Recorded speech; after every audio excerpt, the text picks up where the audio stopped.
Yeah, we're going. Okay, so how did you and Dad meet? Well, it was someone in college that knew us both, and this gal was a friend of mine, sort of. Can't even remember her name now, but she got us together. They were having a double date, and she said, "You ought to meet this guy," and so we double dated for the first time. And what did you think of Dad when you first met him? Be honest.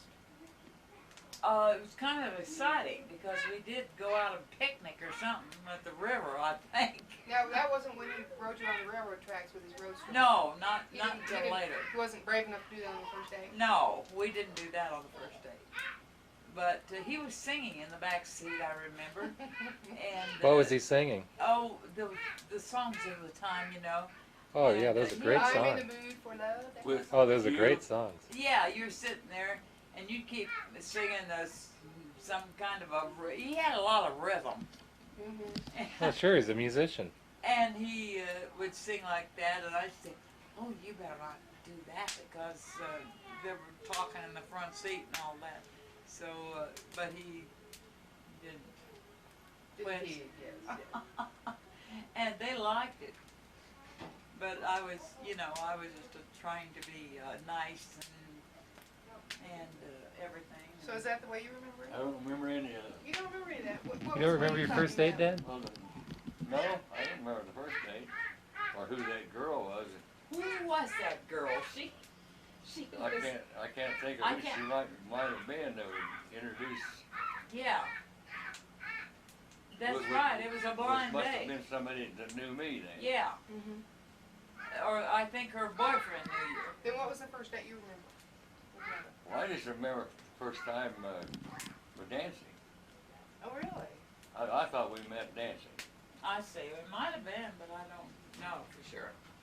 Was Mother a good dancer? Yeah, I like the way Mom danced. Was that at the Avalon? I think so. Yeah. That the place that had the floor that shook? Yeah. And Really? The whole- Benton. What was the place like? Isn't that it had a floor that had springs mounted in it? Is that the one? Yeah. It seemed like the floor was mounted on springs. It was. But you get all that whole bunch of jitterbugging and that thing would bend That up would- and And down. everybody Yeah. just hopped, right? Yeah, Just hopped. yeah, it was a jitterbug, mostly. And, Oh, the and- jitterbug's a great dance. I wish we danced that stuff now. And Matt Benton was the best orchestra that any college ever had. Big Yep. band type? This was in Lawrence, Kansas, right? No, it was in Manhattan. Manhattan, Kansas. Yeah, Kansas State. Kansas State, sorry. Matt Benton, I thought, was almost like some of the popular bands at that time. I thought he was great. And dancing was something that we all loved to do. And Avalon was the ballroom, and all the college students went there, and the floor went up and down. Now, Yeah. were you already in your band playing the trumpet then? No, Here he comes. I don't think so. I didn't play but about one dance or one or two dances until that first dance. We went to Fairbury, Nebraska one winter night and came out of there and finished the dance at 2 o'clock and they put a coating of ice on the highway. And we spent until noon the next day getting back to Manhattan. Oh, wow. Oh boy. And I had studying to do. And it was Saturday night and Sunday afternoon. I'd been up pushing that Buick all night. Oh, man. And I decided I can't play in a dance band and keep my grades up. So I just didn't go in. How long altogether you think you were in the dance band? Well, college only just that one dance. Just that one dance. I didn't even know he played in a dance band. Well, when I first met him. didn't play any place except Fairbury, Nebraska. Yeah. But later on, I found out what a good trumpet player he was. And the first time I realized, because I never heard him play. I'm going to sing it. But Bless you.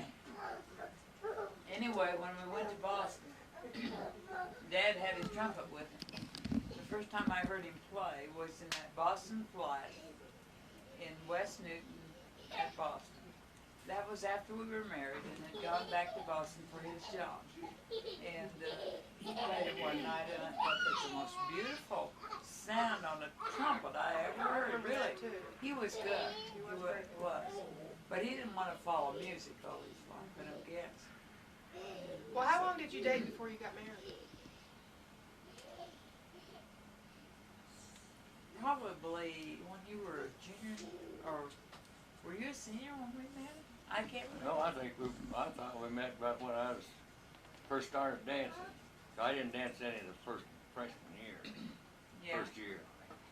So I did a little bit second year, and it's probably more like a junior year, maybe I think it was. maybe the sophomore year. Well, I think it was more junior because I was going with Charlie McCran, you know, for quite a long time, who was a wonderful dancer, and we went to all the dances.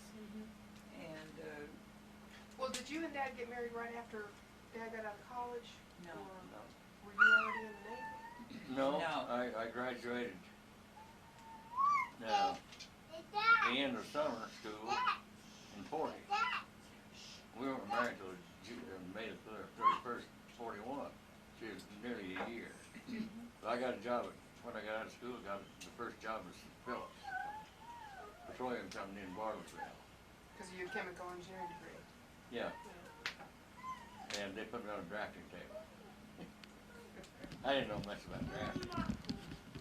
And I didn't stay there too long until they transferred me to Borger, which I liked a lot better.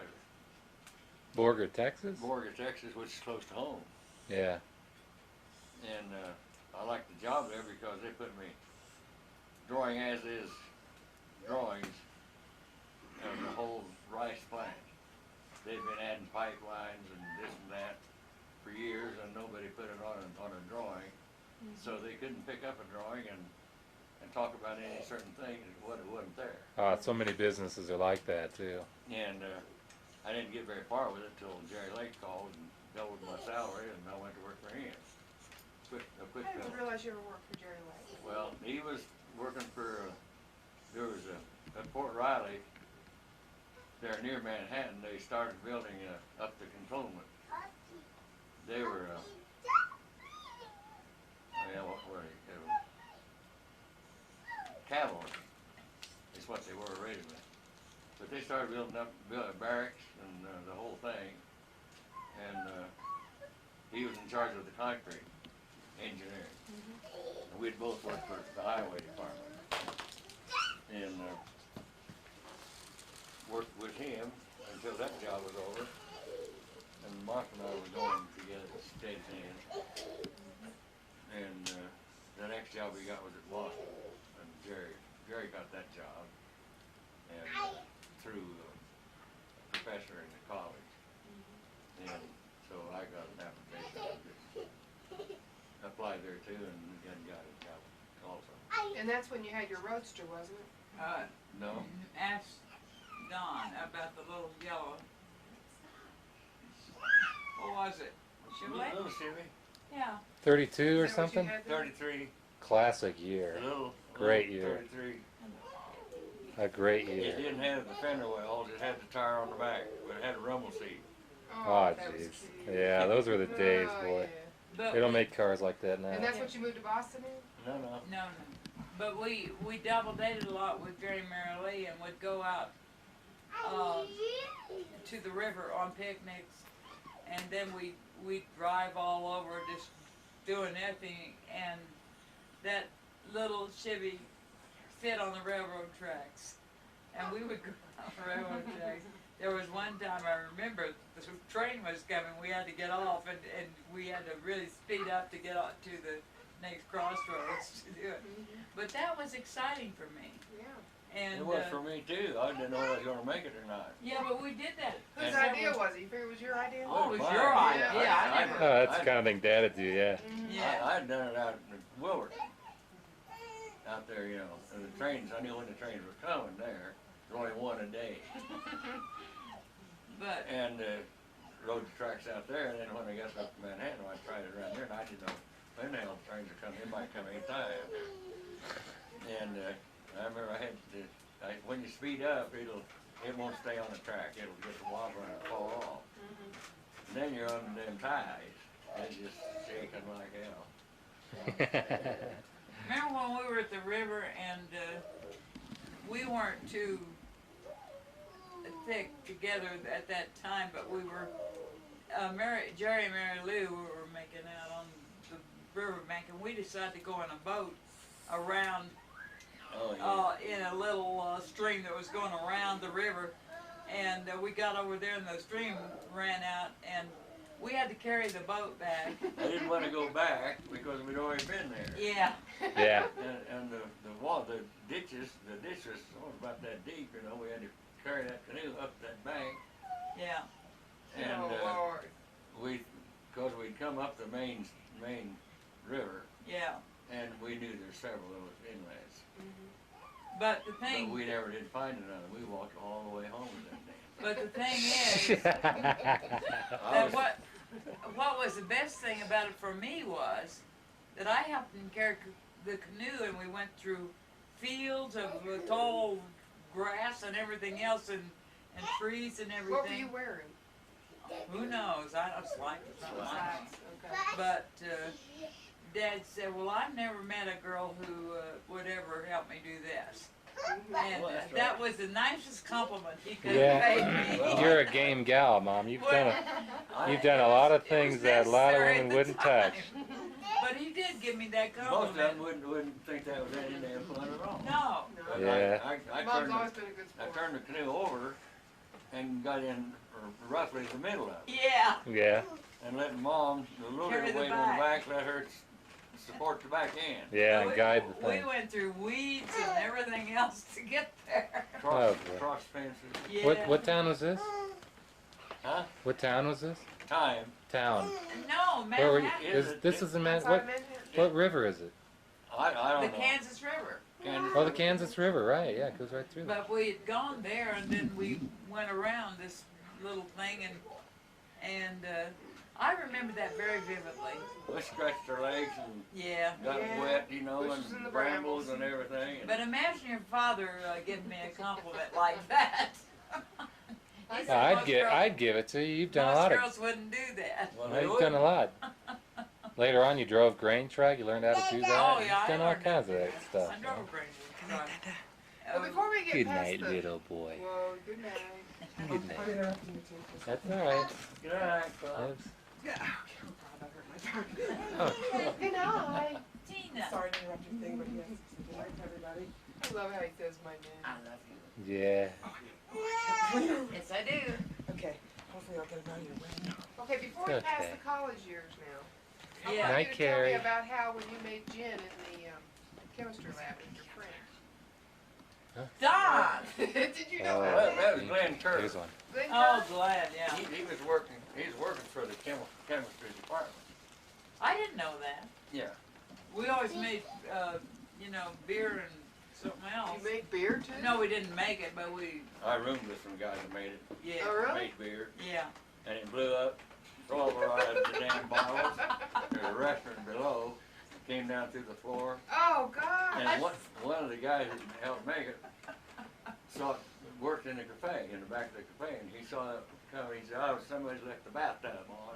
You better get up and shut it off." Yeah. And get up there and mop that damn stuff up. But he pulverized the glass into the woodwork, you know. You Oh, you kidding. couldn't. Boy, touch that it. was a heck of an explosion. Well, it's a lot of pressure. Yeah. And when one bottle goes, it knocks the others. They all go. And damn right it's an explosion. That's great. This, I've forgotten but those this- things this- now. I've forgotten about that. This gin thing, Glenn Kirk was experimenting on his when he's taking him on his masters. He was working with chlorophyll, Chlorophyll. Yeah. and he extracts the chlorophyll with absolute alcohol for reasons you don't want any water with it because of weights. Yeah. So he had absolute alcohol by the barrel in this chemistry lab, and they worked at it, and nobody was watching him. When a barrel got empty, of course, they changed barrels, but there'd be some left in that bottom of the barrel. He tipped that up, get it into a quart jar, Call me. Well, did you put pine needles in it or Well, something? you put pine needles in it to give it that evergreen taste, and it's absolute alcohol, and it'll get you drunker than hell. It just absorbs. It has a terrible, a real affinity for water. It just sucks out the water out of you, Oh and boy. you're thirsty as hell. Then you have a bad hangover. And then you drink water and you get another hangover, and you get drunk again. Don't That's say, what I remember. He said they would suck all the water out of him. He'd be drinking water for I days, forgot about that. making your own gin. But he said, let's go make some gin. I got absolute alcohol. How many proof Hell, is let's that, go. Dad? How many proof would that be? What? How many proof would absolute be? 180, I think. 180? Jeez. 180 proof. Oh yeah. Ooh, boy. I never drank any of it. I didn't know that. I don't Yeah, think and you- see, 90 proof is about as high as you can go, and that's half water. Yeah. I think that's the way Good the proof Lord. business is. dangerous stuff. Oh yeah, it's really expensive because it's terrible. A lot of work to get every bit of water out of it because it wants water so bad. Yeah. And oh hell, funny things happen. Yeah. That was, He was our best man. yes, he was the best man at the Glenn Kirk wedding. Glenn Kerr. Yeah, Kirk. Glenn Kerr. Nicest guy in the world. Yeah, I loved him. Little short guy, but Yeah. just as he's real funny, but he's just a pure nice guy. And he's a brain too. He knew a lot of stuff. Whatever. I often wish that I knew where they were now. Yeah. Marge came along, you know, Yeah. and he got married. But we haven't kept in touch. Well, he worked for a chemical company in Kansas City. The last Yeah. we knew. Well, what was your favorite place to live when you were before you had any children? Didn't you live in servants' quarters sometime? Was that a favorite place? Oh no, No. that's Yeah, St. Seddons. Louis. Seddons. Seddons. Yeah. Well, Tell 'em about it. I wonder. What about the general outline of where? I mean, Dad started school when he was. What year did you start school, Dad? 34. College, Yeah, college. 34, Okay, so then you finished college in about 30. 40. 40 it would be because you took 6 Yeah, years. I stayed out 2 years working because I didn't have enough money to go back to school. When did you get married? 41. 41, 41. after I'd worked a year after I graduated. Yeah. Then you moved to. Then after a while, you later on you moved to St. Louis, but No. you went to Borger, Texas for a while right after school. You know, Bartlesville, the main office of the petroleum is in Bartlesville, Yeah. but their biggest refinery is at Borger. And then I went from there to Fort Riley, and that lasted about 6 months. And then we got the job, both Jerry Lee and I, Jerry Lake and I, Mary Lee's his wife, Yeah. in Boston. And I didn't like it, and he didn't like it either, and Well, we got married, and we got married before we went to Boston. before I went to Boston. Yeah. And then you went to Boston for a while and didn't stay there. And just stayed up about 6 months. Yeah. Then you wanted to go to. Then you ended up in St. Louis eventually. No, yeah, we did. But Well, before that. no, before that, we got, the next job was in Illinois, at a shell loading plant. Jobs are easy to find, that we were getting ready for war, Yeah. and there wasn't enough men. And the next job, each of these jobs lasted about 6 months, and they was complete. Kentucky next. And Yeah. Kentucky next, and I was head of the asphalt section that time. And the owner of the head of the plant, asphalt plant, was American Bitchalithic, and his name was Bucket. And we got along so good. I liked him so much, and he liked me. He told me where he was going next, and he said, "I'd like for you to get down there with me." And I said, "Well, I'll be looking for a job somewhere." And he said, "It's going to be Fort Pierce, Florida, but it's going to be U.S. Engineers is going to be who I'd work for." So I applied for U.S. Engineers, and I got the job, and it wasn't Fort Pierce. It was Orlando, Yeah. to a different company, is where they sent me. And I was head of the asphalt there. And in order to get, I wouldn't take less than 3,600, and that was just taking a reduction. And that, they're the only 3,600 job the U.S. Engineers has with professional grade, $3,600 a year, a year. Gosh, 300 a inflation month, is amazing. 300 a month. And, but I'd already, of course, filed for draft. And I knew my numbers about to come up. And they wanted to transfer me someplace else, and I said, well, if you won't defer me, my draft number's coming up, and I'm gonna go home and see my folks before I go overseas, before I get drafted. And that's where I'm going now. And they released me to enact, and they released me, I didn't say it, released me for active duty in the services. And that put me in line for veterans preference. I could have that job back when I got out of the service, Oh, that's great. just like that. And that's a project engineer Right on. for U.S. Engineers, but Dad and Mom wanted me to come farm, and farming was good, good money. And I thought we'll farm there for a year or two, get enough to buy a new house, and then go back to So what year did you go into the service? June 43. 43. June So the 43. war had already been going on. Yes. Yeah. The war Oh, was wow. declared December 7th, the Pearl Harbor, 41, 41. yeah. So it had already been going a couple of good strong years. Yeah, yeah. And getting serious. And what, somebody told me at work, that last job, about the Navy hiring people, that their headquarters for that area was Jacksonville, Florida. So I just got in the car and went up there and applied for a commission in the Navy. Well, a graduate engineer, I'd also worked for the Kansas State Highway while I was in school. Luckily got that job. I worked there for a year. Got money to go back to school. But that looked good on your phone. Resume, yeah. And then the other jobs that I told you about, including professional grade and U.S. Engineers, that looked pretty damn good too. And never fired from any job, just released for another job. And so we went home.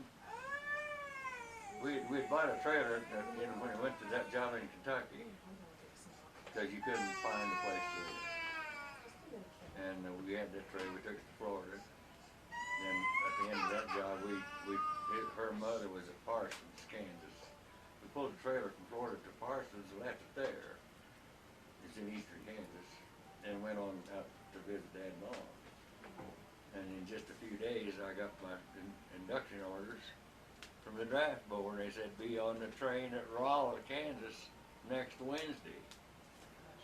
And I hadn't heard from the Navy yet. And I said, boy, it looks like the Navy's not gonna come in for me. But the letter came just a day or two from the Navy. It said, All right. you've been selected for service with the Navy at the rank of ensign, civil engineer corps. And why did you choose the Navy? Well, just because a guy told me that Navy was hiring people that with your engineering degree and experience record, some engineering or construction. See, the Seabees are construction battalion. This is what the Navy was doing. Anybody that had any construction experience, and especially a college engineer who could be a project manager or an assistant, well, that's the type of people they wanted. And so you ended up doing what in the Navy? You were constructing? No, they ordered me to St. Louis. Where I went to St. Louis. All the guys in the construction battalion were getting orders for construction battalions. That Port Hueneme, California is where the jumping off place was. And getting assigned to a CV battalion, and over they went. That's where I thought I'd go. And when I got the orders for for St. Louis. What the hell the Navy got in St. Louis? Mississippi's not big enough for a battleship. There won't be any war there. And somebody smarter than I said, well, look up the heading. What does it say? It says USNAS St. Lambert Field, St. Louis. Somebody said, well, USNAS, it's U.S. Naval Air Station. So you got to do what? You were building airfields or something, weren't you? No, they were training they were doing the first training to fly with steermen. They're a biplane, easy to fly and good to learn on. They had a smear of steermen. And they were at Lambert Field, the main office. Is this too long on this? No, just keep No, it's talking. interesting. Yeah. Keep you doing. There's too many steermen. They just crowd everybody out and be dangerous. So the Navy leased outlying field, they call them.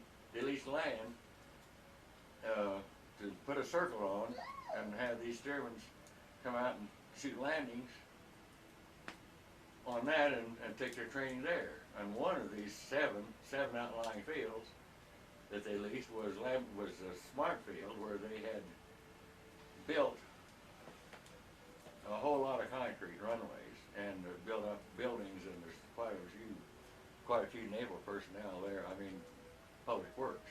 Public Works takes care of everything: sewers, plumbing, electrical, everything, streets, everything. And in the light bulbs and whatever, and any broken windows or anything or any construction, Public Works Department handled it. And they sent me to Public Works, and they sent me out in charge of these outlying fields. This circle, the white circle, was just dirt, you know. These steermen come in and land there and take off and blow out some dirt. And of course, just dozens of these Touch and go. touch and goes, and then they dig a hole there. By touch and go, and when it rained, there's a water hole. And then when the water dried up, they splashed it out, there's a mud hole. And it got deeper all the time, they wrecked airplanes. Gosh. And they wanted me to go out there and do something. To fix it. To fix them, stop this damn So carnage. what did you do? I just- Stop the carnage. I just moved the hole over a little. Told them to land on that Moved it strip over. next to it. No. I just made another. I told my boys that I had a few sailors, 10 or 15 sailors, and 2 or 3 civilians were under Public Works and under me, in a smart field. And they took care of all the light bulb and sewage and all that crap out there, along with fixed a damn landing field, including concrete and asphalt roads, which I had experience in both, see. Wasn't that wonderful? Well, were you with him at this time? Of course. And you Hey, got to married. live in the quarters, the naval quarters, Well, or whatever, what the happened, barracks or whatever. we had a trailer. You said to me the other night, I didn't realize that, but families were supposed to go. But all of us families went with our guys to St. Louis. Well, not all, a whole bunch of them did. Well, I guess not, but the people we knew. Well, the first orders you see were for indoctrination at Camp Cary. Yeah, we went there And that's too. a lot different than St. Louis. Camp Cary Right. was just We went it's there. like boot training. Yeah. Yeah. We didn't wear any uniform, wore coveralls and drilling and all that stuff. Go ahead. But eventually we went went back to Norfolk, we went to Camp Cary, we went to Virginia Beach, every place else. Back east for his training and everything. But we eventually ended up in St. Louis. And we had a trailer at first in St. Louis. And then we moved to that house that we rented. Said, No, we moved before that where I fell down the steps. When you were pregnant with Jerry. Yeah. That house, we rented a house first before we got to Seddon's. And then we gave that up for some reason that I can't remember. And I think they wanted the house back or something. but then we moved over to Seddon's, which was fairly near Lambert Field. And Mrs. Seddon was junior league in St. Louis. They were a well-to-do family her family had been there since the slave days, I think. Probably not, but they were very important people, and her husband was dead, I think. And she had this big house and a servants' quarters attached to it. And when this war started to come along, well, I think she was hurting for money, and she decided to rent that out. The slave force. Well, it might not have been slave, it was servants' quarters anyway. And so it was a nice little Was that, place. you said that was St. Louis? At St. Louis. Yeah, it probably was This is after we servants. lived in a trailer in Well, a Missouri- place. It's service. And this was Missouri, before though, Jerry is- was born, but you were pregnant. Well, I don't remember now, whether it was South or not originally. Jerry was born during the time we lived in Seddon's. He was. And Thanks, the place was not very well heated. It had a large kitchen with a big fireplace and a wooden floor.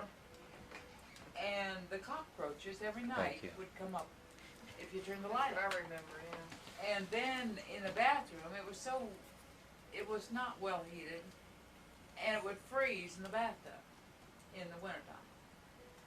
But we enjoyed it kinda because it was in a wonderful district, and around it were pine trees and a lot of trees around and everything. And then when There's a quarter mile back from the road. yes, it was wonderful. Heads covered, and you pull between his heads and went for a quarter mile back there. Yeah. Real privacy. But after I Except for finally, Seddon. I was pregnant at the time, and we had our baby during the time we lived at Seddon's, and Don was a motorcycle freak at the time. Curly B. But did you already have the motorcycle then? Oh, of course, Well, we bought it just shortly after we got to St. Louis. yeah. Uh-huh. But we were living in a trailer park. Yeah, then, and that's parked when he next- got up with Curly B. Parked next to Curly B. Yeah, you buy a Harley Davidson, then you start taking on Harley Davidson friends and stuff, right? And you would ride around with other people Yeah. who had Harleys and stuff. Yeah. Well, not a big crowd, it was just mostly Curly B. Oh yeah, it's got, Well, we went on Fox and Hounds. those sound like fun to me. Oh, Fox and great, Hound? yeah, Fox and sure. Hounds motorcycle thing. And so, What is that? Who's the fox? okay, a guy on a motorcycle starts out first, and he's got little sacks, about paper sacks, that filled with lime. And when he turns a corner, he throws down a sack. He might go for 5 miles before he throws down a sack or turns a corner. But he threw down a sack, and we know he went this way or that way or this way, and the goddamn motorcycles was going roar up the light, see that? And then they'd go that way and this way, and then he'd turn around and come back. Hell, there'd be hundreds of motorcycles in that thing. What'd you win if you found the guy? You won a prize. Really? I never did find out what it was, probably a beer. Probably. Wasn't That much. sounds like fun though. You remember that your grandson may hear this thing, and Yeah. you're not supposed to cuss. That's all right. Don't worry about it. It's more fun. I worry about They just that. stopped the damn traffic. This dealer, we met at the dealer, Harley dealer. And there's a highway right there. It's in this part of St. Louis, busy street. And when that fox took off, when the fox took off first, and then somebody threw a flag down, and the whole crowd took off. Oh boy, I bet that Hell, was meant for election year. but that was a racket. All All those Indians and Harleys taking the off. highway, and they wouldn't even stop nothing. Oh. The traffic just stopped. Oh man, those were the Damn days, motorcycle huh? got Do you have to tell all this? Oh, great. We're supposed You had to another- clean up our act. You aren't had we? another one. You had another get together you used to go to, like a big picnic out there. You told us about one time, where they'd just be hanging around. There'd be the guy, and then they'd have contests of all kinds. And the guy they'd get on backwards, and then the person behind it try to drive it or something like all that. of everything. I didn't. I didn't participate in much of that because I just stayed there once in a while. This is where that Fox and the Hounds ended up. A place out in the country, and there's beer and stuff. But most of there's these games. all on a motorcycle, and nothing was fast. Because it's grassy, and you give your motorcycle a gun, oh, you just spin your wheels and you fall down. Yeah. Especially after you had a beer, you know. So they don't get over 5 miles an hour or anything. But one of them was a man and a woman, or a guy and a gal. Gal get on behind him and then drop the flag, and he'd go as fast as he could on this damn grass, which is slow. The guy that's smart will try not to spin his wheels and just get down to the other end, and he gets down there. That's where his girl's down there with a package of crackers, and the guy kills his engine and gets off and goes over to this gal who is right there, and he has to eat that whole package of crackers. You just get dry mouth, and you can't swallow that stuff. Who suggested that we tell all this stuff? I This is did. wonderful. I did. These are great stories. I thought Well, we were just supposed to tell the decent parts of our life. No, this is good, clean fun. Well, I do want to know one thing. Were these were these motorcycle guys that dressed in black leather, and did they have tattoos No. and stuff like that? no, not many. Just regular No. guys. Just any kind of guy. Just Any fun kind of- all guys. mixed Any kinds of guy that had the money to make a down payment on a motorcycle. Oh, really? Okay. Anybody with a motorcycle could go. These were not This Hell's gangs. Angels stuff came It wasn't late, much this- later. This wasn't a gang thing at all. Yeah. It was No, it's just friends. It was people back when having- It was fun. People Oh, yeah, having it was fun with fun. The motorcycles. dealers love it. put it on to Oh, the bring up dealers put it on. Yeah, I've yeah, heard sure. about that stuff. There was a- interest in motor In bikes. motorcycles. It was a community Anybody thing, that's you seen know. one of those wants to go. Looks like a lot of fun. These guys never went out doing anything bad. They just rode their motorcycles for fun. Yeah, that's right. And They I toured. was sitting at home all Go this on time. I want tours. you to know, I was sitting at home all this time, and I didn't mind that he went out on motorcycles. And it sounds like he did this all the time, which he really didn't. But Just on weekends. Yeah, well, just Sure. you know, and it was just fun for him. But I will say that the night before Jerry was born, I got on the back end of his motorcycle and rode A around. Harley hardtail, right? No rear suspension. No, it was just a No. Harley. The spring And under he the took me seat. for a That's it. ride, and the next day I was, I think it was even that night. Maybe it was the next night. And I went into the hospital and had Jerry. So the moral of that So I story was- is, if you want to induce labor, ride a Harley hardtail. Yes, right. Harley hardtail. But I liked this Hardtail. stuff, and he wasn't doing anything really bad. It was, of course, they did drink, I guess, and beer and all that stuff, but it wasn't like the gangs are. But when- It was Yeah, just fun. no, Fun. it's fine. Clean No. fun. And there wasn't any news, or never heard of any Bad stuff. bad stuff going on No, for motorcycle riders, no. any more than cars. Now, you at one point raced motorcycles. Was that in this? No, I didn't race motorcycles. No. I thought you did. Midgets. Midget racing. Midgets. Midgets are, But anyway, I thought you did Let's cycles go too. on. Let's go back to the chronological order of, Yes, of their do. life. And you were talking about this when you were renting the servants' quarters. Oh, yeah. Before, and you were in St. Louis, And that's and when then- Jerry was born. and Dad got the motorcycle about that time, and I had ridden my bike when we were living in that In place. a trailer at Yeah. first. and Jerry was Jerry born there? St. Louis Maternity Hospital. Uh-huh. And I don't know why I bring up that I rode a motorcycle the night before, but it was just what we did. Every once in a while I'd go on the motorcycle with him. But this was mostly fun for Don, you know, and when he was off duty and all that stuff. But Jerry was born in St. Louis Maternity, and Don took me to the hospital, and it took me probably... We're not supposed to tell any of the bad stuff now. Don't worry about it. Just tell like you're gonna tell. Don't She's leading up to something bad. worry. The thing is that Dad remembers.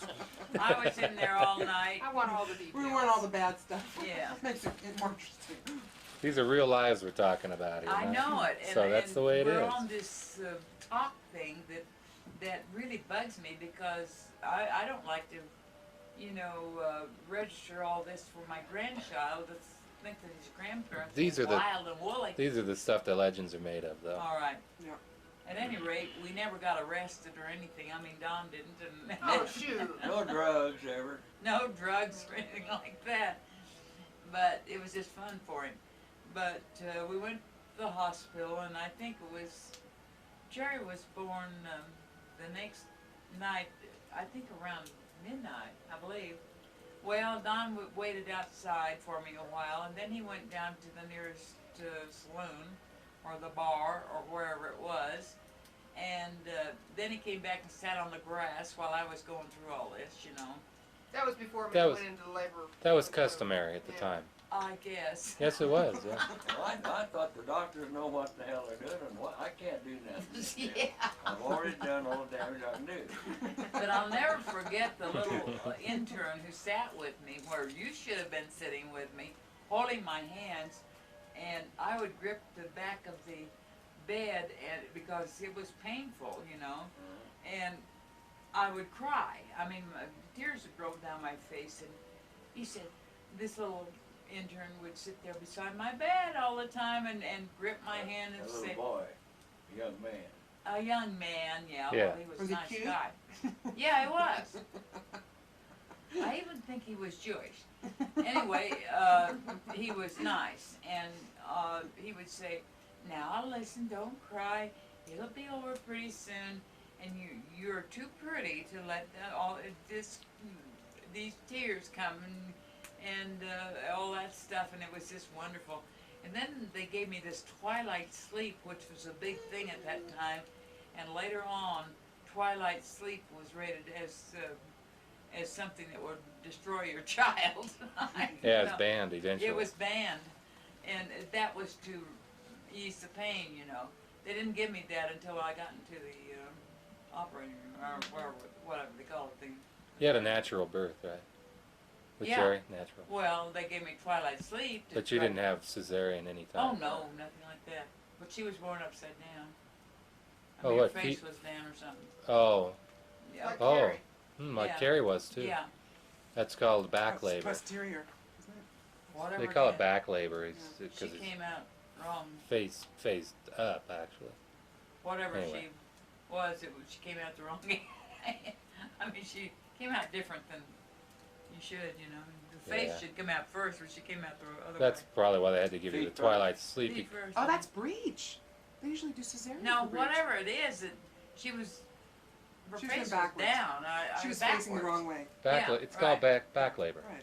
and that's why they Whatever. gave you the twilight sleep because that's very painful. That's true. It was very painful. Then the next day, Don came to see me. And I'll never forget, the doctor came in and told me to sign this thing that he had, and I signed my name, and he said, well, don't you have a husband or a father? And I just signed my name on the thing, and I said, oh yeah, I've got a husband. Don't know where the son of a bitch is. Been out on the damn grass all night long. Yeah. Probably on his motorcycle someplace. Took me for a ride last night, that's why I'm here today. Yeah, but it all worked out all right, but except that I had no knowledge at all. I was being the youngest member of my family, and I'd never been around babies at all.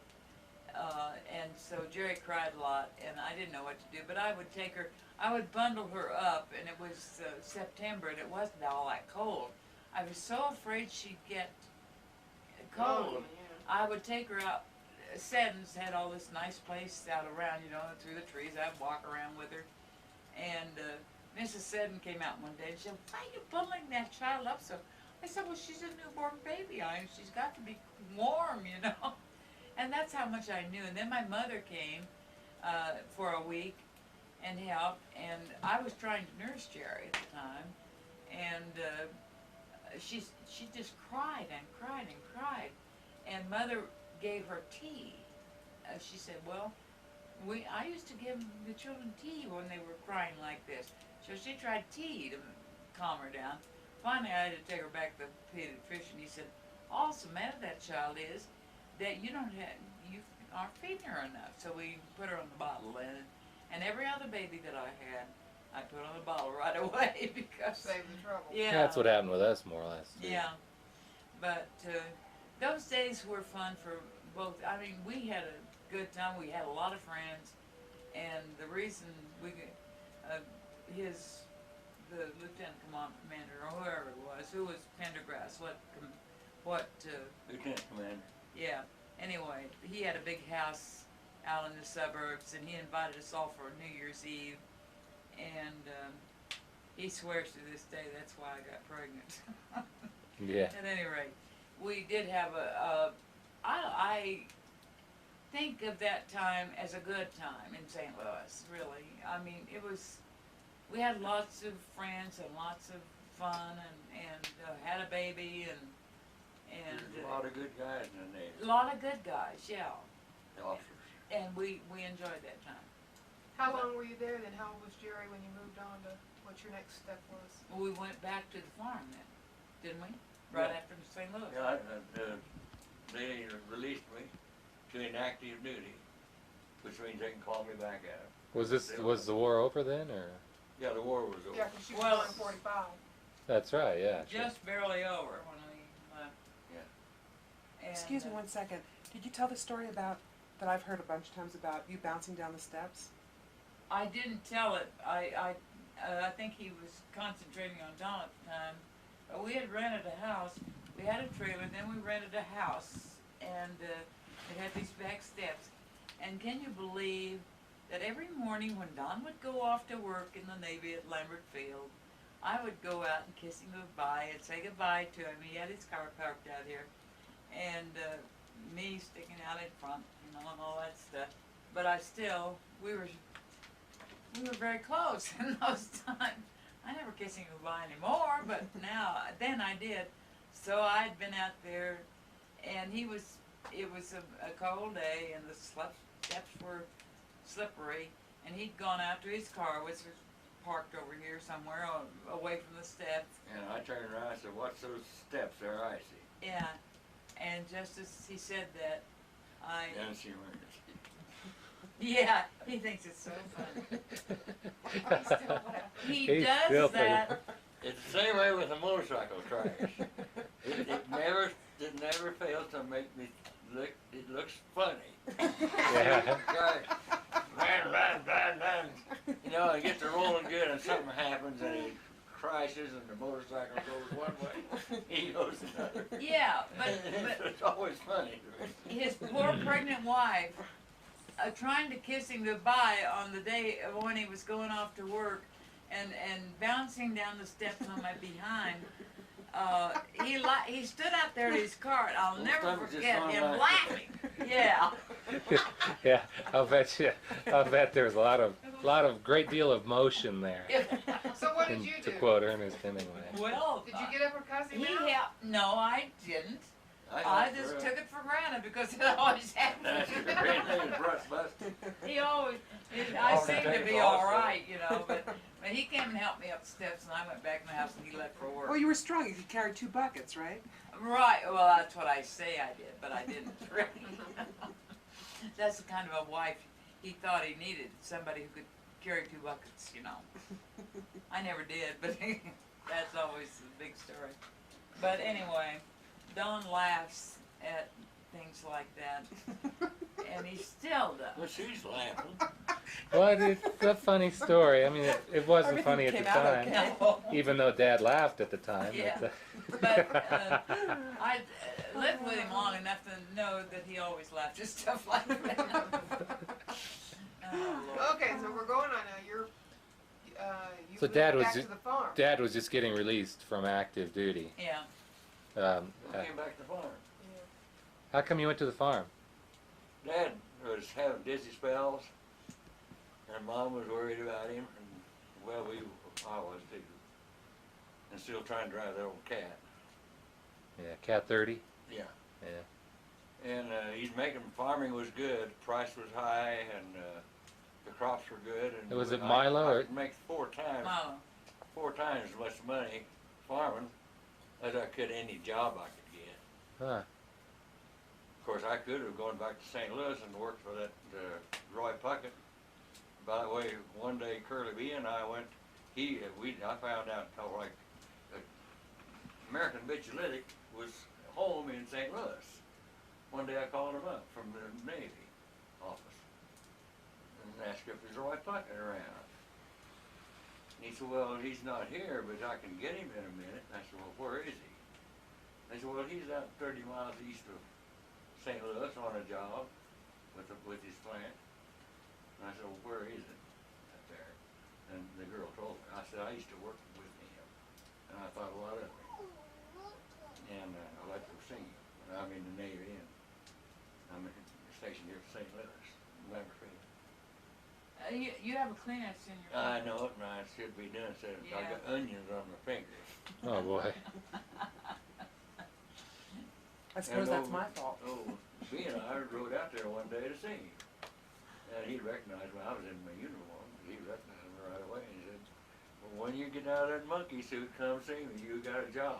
And I said, well, I'm thinking about it. And I would have liked to. He said, we go all over the world. And within a month, you'll have your own asphalt plant. Oh, man. There's a dirty, dusty, damned asphalt plant. Shoots up, takes sand and gravel and goes through a kiln with a big fire drying it. Goes out a stack and the dust rolls everywhere and you park your car anywhere, it's covered with dust. And it's a dirty job. But, Yeah. but it's good pay. The boss of a plant would have 5, 6, or 8 people working for you. Then you'd have a bunch of trucks to haul asphalt away. But Well, it was mostly, Don, the feeling for your dad that drove us back out to to Wilburton.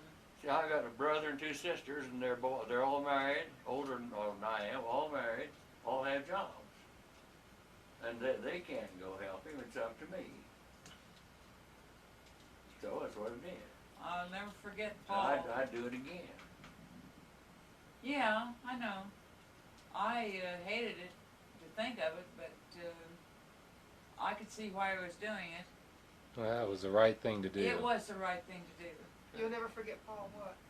Well, we were all out at his folks one time, and there was talk about after he got out of the Navy that he would come out and farm for his dad, you know, help his dad out. And Paul and I were standing there, and the other members of the family were around, you know, doing something else. And I was looking out over those ghastly fields and stuff. I said, Paul, do you think he will really do that when he gets out of the Navy? And Paul said, oh no, he'll never do that. He'll never do that. So I was pretty happy. We went back, and then we got out, and that's what we did. But I was born in Manhattan, and had never been west of Salina until Don took me out there to see his parents. And I thought, this is the end of the world. I never saw anything as, you never see a tree or anything. That's and a prairie. it's a prairie, and I didn't like it at all, and I couldn't imagine going out there to farm, for heaven's sake. But with me, it was Don's business, and I could see why he wanted to help his dad, so we went, and we stayed 11 years. Of course, in the meantime, we bought a house in Elkhart, and we didn't live at the farm all that time, Yeah. and because Jerry was entering the 1st grade and everything. And that's when you had Dinner Bridge and you had a lot of friends. And in there. Elkhart, we had a good time. We belonged to a dance Soon as we got into club. that house. Pardon? As soon as we got into that house. Yeah. You know, We got yeah. people like her, and then I was a returning officer, anyway, or So something. we got- Anyway, it was mainly, I think, The lawyer, because doctor, people like her. all the big shots, Bert Elder, who was running the town, and everything else. Doctor, Buckmaster. Yeah, and, The biggest attorney in town, Sally Yeah. Grable. and made friends with all of them, and we had a dance club, which was to the ordinary people in Elkhart, they thought that was a sinful thing. But we all went down to this place downtown and danced, and then we had Dinner Bridge every couple of weeks or so. And, you know, We had dinner, drinks and dinner, and then play bridge. yeah. 2 And, tables. and we had a good social life. Yeah. And then Jerry got, It was tough for people to get in that damn. oh, it was, bridge. it was a small group of Yeah, the nicest Look, people in town. 2 tables was 4 table things. Anyway, 4 tables, whatever happened. 16 people. Oh, 4 no, it was just 2 tables, I guess. beat Just 8 of us, I guess. 2 tables. But anyway, whatever it was. And another pair who was host Yeah. for And we, dinner that night, their house. So we, I enjoyed that time in our lives, but later, Don, after Jerry got to, and then we had Tina, and Jay, of course, during that time. I think it was 11 years we lived there then, one of her 10 or something. well, we moved to Elkhart, in 51. Came home from the Navy in 46. Yeah. Moved to Elkhart in 51. Moved to Denver in 57. Yeah, So well, we So 6 years. everybody was born there. We had Yeah, Yeah. so all of us were. yeah, all The of other, you were the born- other 3 of us were born there. Yeah, The other 3 were born in Elkhart. Yeah. And then moved to Denver. yeah, because Don was running back and forth through the maize fields with that cat, Kirk, what the cat So I had was. the Cat 30, right? Yeah, Crawler tractor. and people were buying new tractors and everything, and we didn't figure we could afford all those new things, and Don kept saying, he'd come home and he'd say, what am I doing, running back and forth across these fields every day when I've got a college degree, I'm a chemical engineer, I should be doing something more with my life, and you did say that. Sure. Well, there's 2 companies in St. Louis. While I was in St. Louis, they moved me, after about half of my time in St. Louis, they moved me, there was another ensign came in just after I did, and they kept him at the main field, maintenance of the main field. Then it was a full lieutenant who was this assistant public works officer. And this other ensign, the boss traded us, brought me into the main field and put him out on the outlying fields. And he said, just search around out your experience while you're here. I mean, old Fred Williams was that kid's name. Yeah. And he just hated that. Well, He what thought was he the point of this story? About what happened there? That you could have done something, Oh, I was, we let contracts for paving and for construction work and everything. And, they put that on me. To write the specifications for what we wanted to have done and, let out the bids to these contractors, case the contractors and hire and let bids to the right one, if he was capable and so forth, and good reputations. And we got to know contractors, and the 2 of those outfits, 2 of them said that they wanted me to come and see them when I got out of service. And I like St. Louis. One of them was an asphalt paving outfit. Besides just that American Bridge Lithia. but the thing is, your dad needed you and you But went. I had 2, I could got 2 good jobs there, and I like St. Louis. Yeah. It's fun, it's a fun town. So eventually in Elkhart, you got frustrated with farming. That's true. Yeah. And you got to thinking about your credentials and Yeah. the stuff that you were doing before and thought that'd be more interesting. Well, I put the land into this grass program for 10 years. They paid us to keep it in grass. And we moved to Denton. And I tried my best to get a job in the power plant and tried to figure out what engineering I could get back into, and I was 40 years old, and they didn't even consider me. Too old. 40 years old, It's nothing. farming.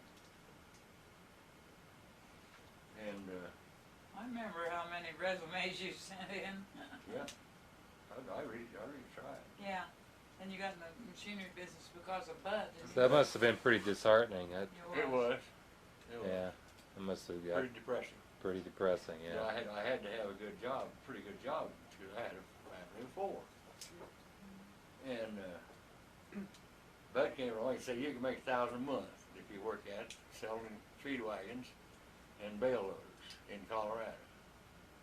He'd had a guy out there that washed machines, did all kinds of stuff. Or Willie Cody. And he wanted me just first if I would go out to Sterling. There's a guy out there having trouble with the grain bears. Go out and see what trouble was and see if I could fix it. So I did. And his mechanical problem, which I called Bud and told him what it was. But you got into the business that one. And I took over, he said, you can be distributor for Colorado, all of Colorado. Everything you sell to dealers and travel the state. And that's what I did. Don't you think this is continuing too long? No, not even. Oh, really? Okay, I'm sorry. Well, you're about up to home. The one thing I'd like to say, if I had gone in there when you were having Jerry and saw the pain you're in, we'd never had any of the rest of the kids. I'll bet you. Well, there's a little something to that. That's right. Probably Well, if you love your wife or humanity, instead Yeah. of going through that kind of crap, we'd be in that pain I can just picture Cary on the and we would die. This is of it. great. I know. Thank Yeah. you, dear. That's Great. I'd say it's a damn good thing I sat out there on the grass. I know it. Or Okay. I wouldn't be here. I wouldn't be here either. No, Or Cary. Carrie wouldn't be here either, yeah. But Well, the this thing, cabin wouldn't be here probably. There was one kid who probably would have never had. that's true. Never thought of it that way. But, you So know, it's a good thing you suffered in silence. that's the truth. But These things uh, turn out for the best sometimes. you see, we talk all the time about these talk shows and everything, and how men never tell their wives they love them or anything. But this is why I stuck with Don, because anytime I get in trouble, he's there for me. He doesn't come and tell me he loves me, and you haven't done that for 50 years, I don't You haven't think. told me you love me either. We're I just, thought I did, but we don't express that. we're just not. I'm not that kind of a guy, but Yeah. I love her, and if anything she gets sick or anything, or when she needs to go to the hospital, I practically beat her over the damn head Yeah, to get her to go to the hospital. I know. And she won't go. I'm not Well, it costs too much. No, I've gotten along all right. I'm still all right. But Yeah. you see, some people ask me how I stuck it out.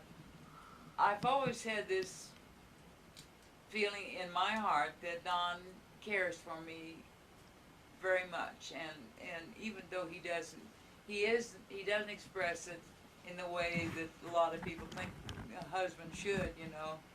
I still believe that he'd do anything he could for me. I believe that Well, too. He you want did. to hear about the alcohol situation? Well, I don't know. Do we? Sure. Yeah, we'll hear about Well- anything you care to talk about. Well, you see, I care for him a lot, and I know his good qualities, and I just couldn't see leaving him on his own at that time, and Tina knows that, and she told me when she came to be with me when I left Don at one time, I went up to Colorado Springs where Esther and Leonard were, thinking they might help me get a job. I had no experience except as a stenographer before when I was in my youth, you know. But I thought I might get some kind of a job, so I took this camper up there that we had and checked into a motel, a place. Yeah, it was Oh, no, it was an apartment. It was an apartment on a golf course. I remember Yes, this very well. yes, it was. And I paid the fee for it and everything, and decided that I would stay there till I got a job. And Esther and Leonard came around and tried to help find me something to do. My sister. Yeah, Wow. that's Don's sister and her husband. They were very nice people, and they understood the situation. And Tina quit her job and came down to be with me. And I tried to get work, and I couldn't find anything. And then I would talk to Tina a lot, and she'd say, "Mother, I think you still love Dad too much to do this." So we went back home, and she stayed with us for 6 months or so. and Those were hard times. it Those was were very real hard for all- times. For all three of us that. yeah, it was. We loved It's that. because of my and, drinking. yeah, And only because of that. Yeah, that Dad was has always all. been a fine Yeah. person, except when he drank. yeah, Yeah, the Always, that's drinking the whole thing. made a whole different person. Jekyll, out of it. Dr. Jekyll, Mr. Hyde. that's the truth. That's right. Exactly. I was a mean son of a bitch when I got drunk. Do you know how the drinking got started? What? Do you know why the drinking got started? Yeah. No, I was gonna tell you about that. Do it. Well, in college I didn't drink a damn drop until about the third year, and I drank a few beers. And I hardly ever got drunk or anything. I didn't have any money anyway. No problem. But after college, I didn't drink much really at Border. No. Alcohol wasn't a problem, although I drank some. But and during the jobs after, well, I've already said Border. But when I got in the Navy, it was a different thing. They had a BOQ, Bachelor Officer Quarters, for the officers. And every day, at quitting time, Yeah. 5 o'clock, we'd all go to the same BOQ, practically everybody, and buy each other drinks and shoot the bowl. And I got to where I couldn't make it home for supper. Just too many drinks. And having a good time with the guys.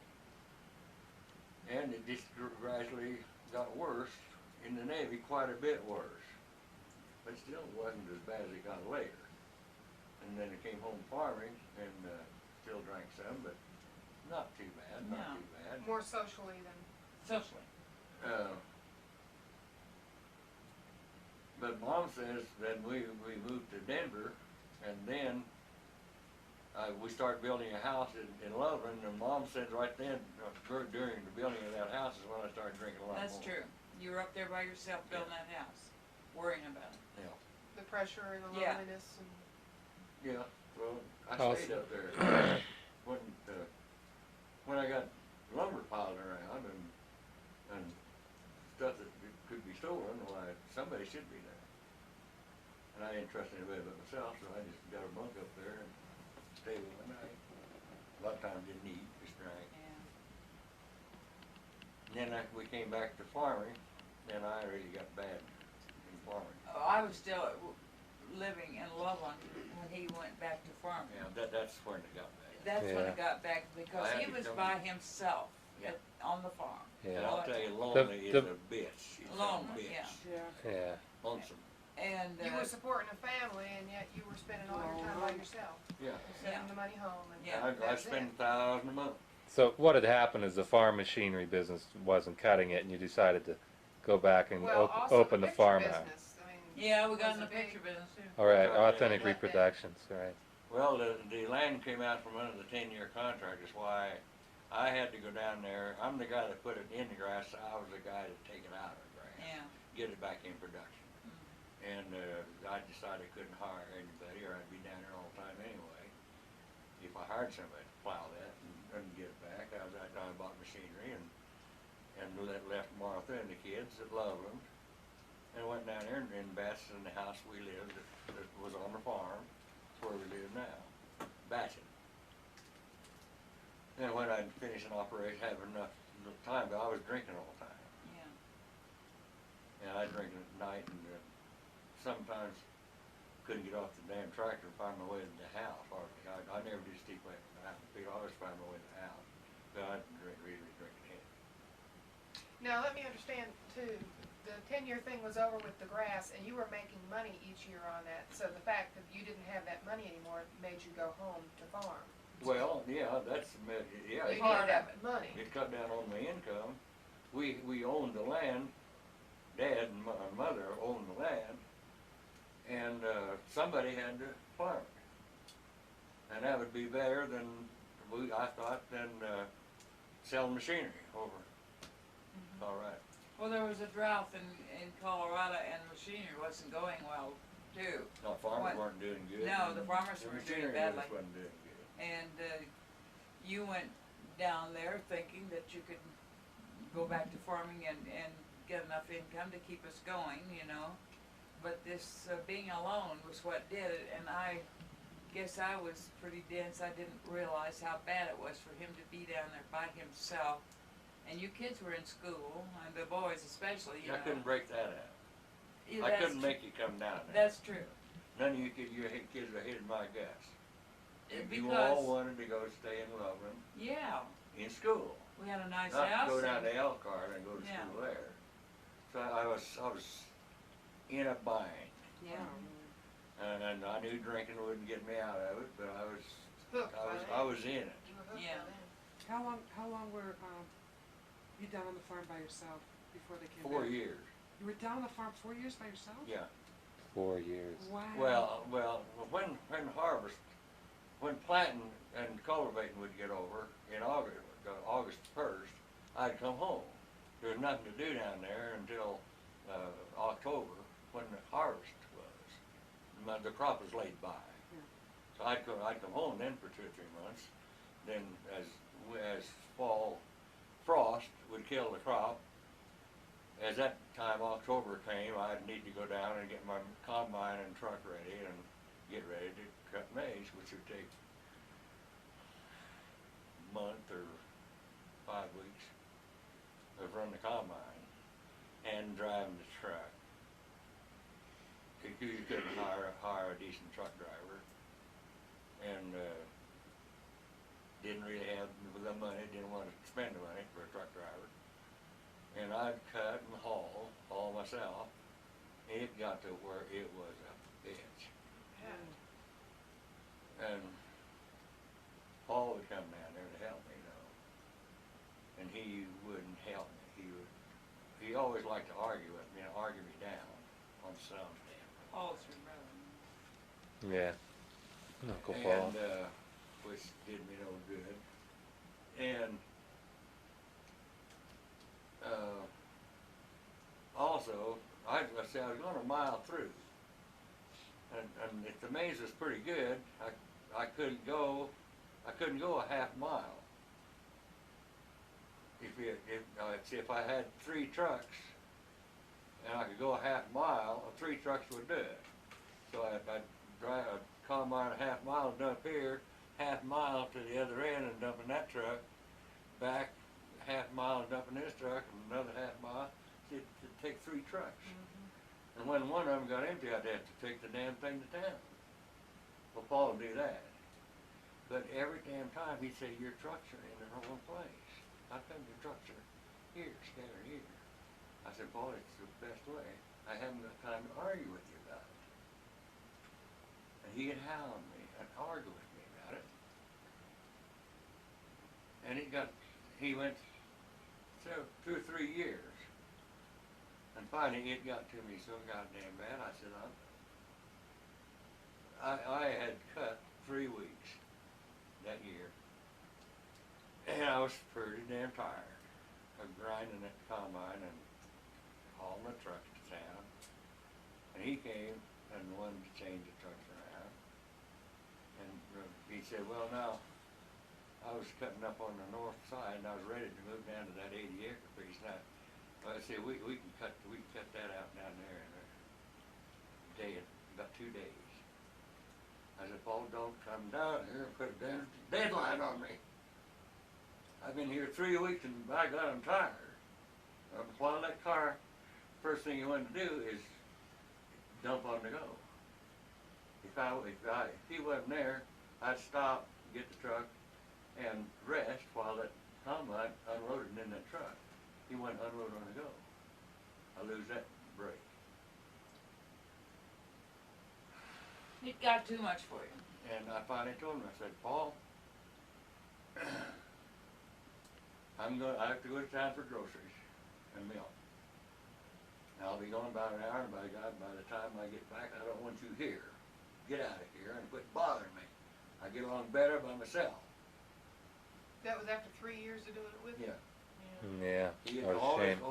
always lorded over the little brother. He Yeah. did. That was a childhood thing, wasn't it? Really. I mean, It Yeah. started at Started childhood. childhood. And continued. it's a sibling He always used to try to problem. one up you with your kids too, didn't he? Yeah. Come there and buy, either bring us things or fix And things. cars. Yeah, Yeah. everything. Cars, his Chevys were always bad in my Fords, that's why Yeah. I stuck with Ford, by God, and I'll drive a fucking damn Ford until I die. And I'll He's have a probably Ford without watching you raising his drive those butt. things. So I got Thunderbirds. Yeah. You see how it is? It was Yeah. jealousy. It's two brothers didn't Yeah. get along with shit. Yeah. Yeah. You And didn't I even say when I you were got the growing up. bloody end of it. Yeah. Well, And I got him off my damn back. And he never came down there again to help me. well, it's sad but true. Well, Shall I tell him about that one thing that really I thought was really bad? He when did you were a to- little kid? Yeah, when I Yeah, squatted. yeah. Hear about it. What? Well, okay, that's a Yeah. childhood thing, a Yeah, childhood just- Around thing. the farm, it course, wasn't tell us. unusual to just pull your pants down a kid and take a shit out behind the chicken house. Well, that's the way it was out there. I know, I remember that Nobody chicken but- house. Nobody but family around. Yeah. And I did that one day and he happened to see me or come by and he just, as he walked by, he just pushed his hand over my head like that and I sat down in my shit. It made me That's a mean so thing damn to do. mad. No reason for that. Well, he resented that all his life, I think. I said, Paul, sometime I'll beat you up. And Paul said, you'll never be able to. Turns out I was able to. He got leukemia, and he got so bad that he asked me to go over and turn the dial on that TV, the volume. That's how weak I am. I thought.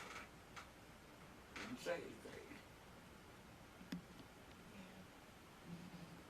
And I never paid him back for that one. Yeah. Well, it's just Was he in general just kind of mean to you? Yeah. Growing up? Yeah. You never He were called me friends. chicken breast. It was an You never were authority, friends. authority thing. He thought we were, but we weren't. yeah. You weren't partners. Brothers weren't partners. Well, The first thing that hurt him the worst was when he got out of electrical engineering college in '32. I got out of high school in '33. And he tried every place, his depression, he tried every place to get, he made pretty good grades, and he could not find a job in electrical engineering, and he was forced to take a job teaching right across east in Wilburton in school. Yeah. Little Eastern High school. Little country school. Little country school, $75 a month. So I haven't I got a job, worked for the college, and I always did my best.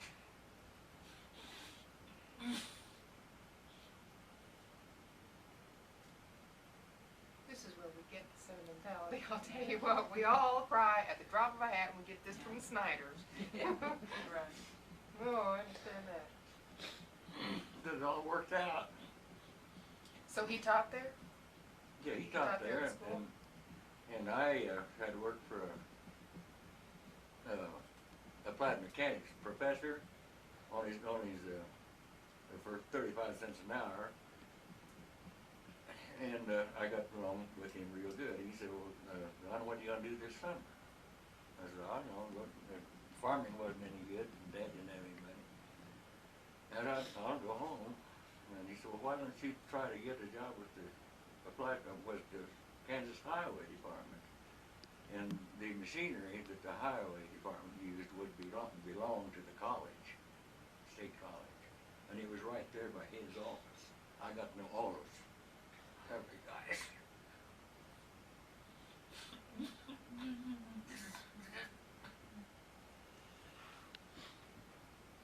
Yeah. Just a break. Yeah. But I wonder who's behind that break. Yeah. 125 months. During the, just right after the depression. Yeah. Yeah. It was during his A birth. graduates were getting 125 months, and I hadn't had my third year Don was, yet. and Paul was making 75. Paul was making 75. Oh, man, I bet he was upset. And I knew, I knew that was going to burn his blood. Well, I'd already come home at the end of the semester, middle semester, because I didn't have money to go to school anymore. And I didn't think I'd get that highway job at all. And I think that's the time I hit it, I go all the way home. And Mom was teaching school over in the country to make their bread and butter. And Dad didn't do nothing, farming wasn't any good. We were living in that house in Elkhart, Dust Bowl. Dust Bowl. Yeah. And Nobody's awful. producing, just It sand. was 36. Depression and Dust Bowl. Yeah. Yeah, sure. And, I just was really down. I didn't know whether I was ever gonna get out of Elkhart or not. Cause Dad couldn't get money to go back to school. And, I couldn't either, and we didn't even have a phone. But Mrs. Bands across the road had a phone, and she came over one day and said, "Doc here?" It's hard to remember the lucky times, isn't it? Yeah. Yeah, a lot to be thankful That's for. when I got that job. Yeah. Boy, I walked on there, I'll tell you. I'll tell you, you gotta have some luck in life. I mean, Yeah. there's so take many risks ways it can and go bad, Try to you be know? lucky. So I worked, and that highway job looked awful good on my experience record when I got out of college. Yeah. And it put me back in school, and that's when I bought the little Chevy Roadster. First thing he did with his first good money, huh? Yeah, $75 you paid for it. $75. It was only 3 years old. That was a Chevy Roadster. Only 3 years old, I bought that for $75. It's amazing. Had a Quite lot of buy. fun in that. Huh? Had a lot of fun in that little Chevy Oh, Roadster. sure did. Yeah. That little yellow Roadster was pretty well known around college. Yeah. I painted it with the brush. Barn paint, Oh, Oh, yeah. you did? yeah. That little yellow Roadster. Well, What did Paul end up doing? He wasn't working in that steel mill. How did was he he? finally What did get he out do? of school? Well, they finally called him. He got married to Helen Cook, and Paul Cook, her brother, No, you go ahead. was a Conoco salesman. Sold grease to the power company in Pueblo, Southern Colorado Power Company, and he knew the people in the power company, and through that, they called Paul, or Paul Cook maybe told Paul Snyder to send them an application. Anyway, he got a job in the power company, very lowest one on the totem pole, Stokerman's helper. Did. but he ended up, He ended up chief engineer. Boy, he's Yeah. an intelligent man, and he Yeah. worked his way up. Yeah, went right up quick. So that was his break getting into that power company. yes it was, but And to he worked me- there all his life. He finally retired from there. Yeah. That's right. to me, this means that the Snyder family always worked hard at what they did. Yeah. And tried hard, and they got ahead with that, because of their hard work. I think that's why our boys and girls have that work Especially ethic. you just get a job anywhere. Yeah, You sure. never were without a job. I know Oh, I it. know, I didn't have any trouble with it. Well, that's I did it. work. You always worked, and to me, I'm proud of that fact that All four of the kids. there's a work ethic in this. What it means. Now, I never had it, but your Some father's things going family fast. did, and it came off on you children, all of you. And you always worked hard at whatever job you did, and that means a lot in this day and age, I Well, tell you. the college, you gonna say something? Go ahead. No, I was thinking this is a good time to take a break because we need to hear about Mother's family. It- And I need to stretch my legs. Everybody. Yeah, talk let's to take a me. break here. Yeah, I've been talking too much. I think this is Oh, it's- too long. No, I've wait. enjoyed it a lot. Golly, finally Do we you know get how- it kind of put in do you know how order. It's wonderful this great. is gonna be for Cary? I wanna do this with old Lee Wilbur. Thanks for doing this. Yeah. Yeah. I wanna do this with old Lee Wilbur about the old time people living around Wilburton. Yeah. Yeah, And I never did get a tape recorder and do it. well, we had that, what did we have the recorder? Wire recorder. In those days, it was the only thing, we didn't have this machinery that you have Yeah. now. Doesn't matter. I mean, just a way to record is all you need. Yes, but Lee would never do it. He Yeah. wouldn't do it into No. the microphone. And Don always wanted him to, but he would never do it. And of course, we were hesitant to do this Yeah. because Okay, really, let's- Mother? Let's take a break. I'm, I'm not really hesitant. So we're gonna take a break. well, you said you were, Well, I did. yeah. But we found out a lot about your life, dear. You don't know all. There's the dogs.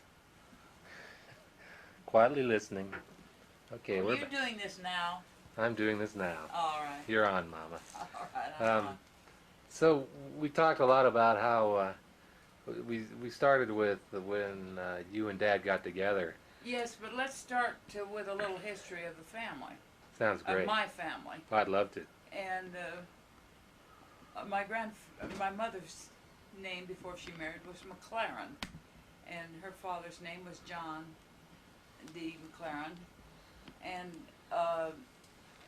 my grandmother's name, I don't remember her first name, but she was from the east somewhere, and I don't know where they met, but they ended up after they were married in Missouri, and he was a farmer. What town? Where in Missouri? Princeton, little town in the central part of Missouri. That's where Harry Truman's from. Missouri. Independence. That's near Independence. Kansas City. That's right. Okay. So that was your grandparents. Yeah, I thought I might just start with Oh, a I'd love. little history of my family. Yeah, for sure. And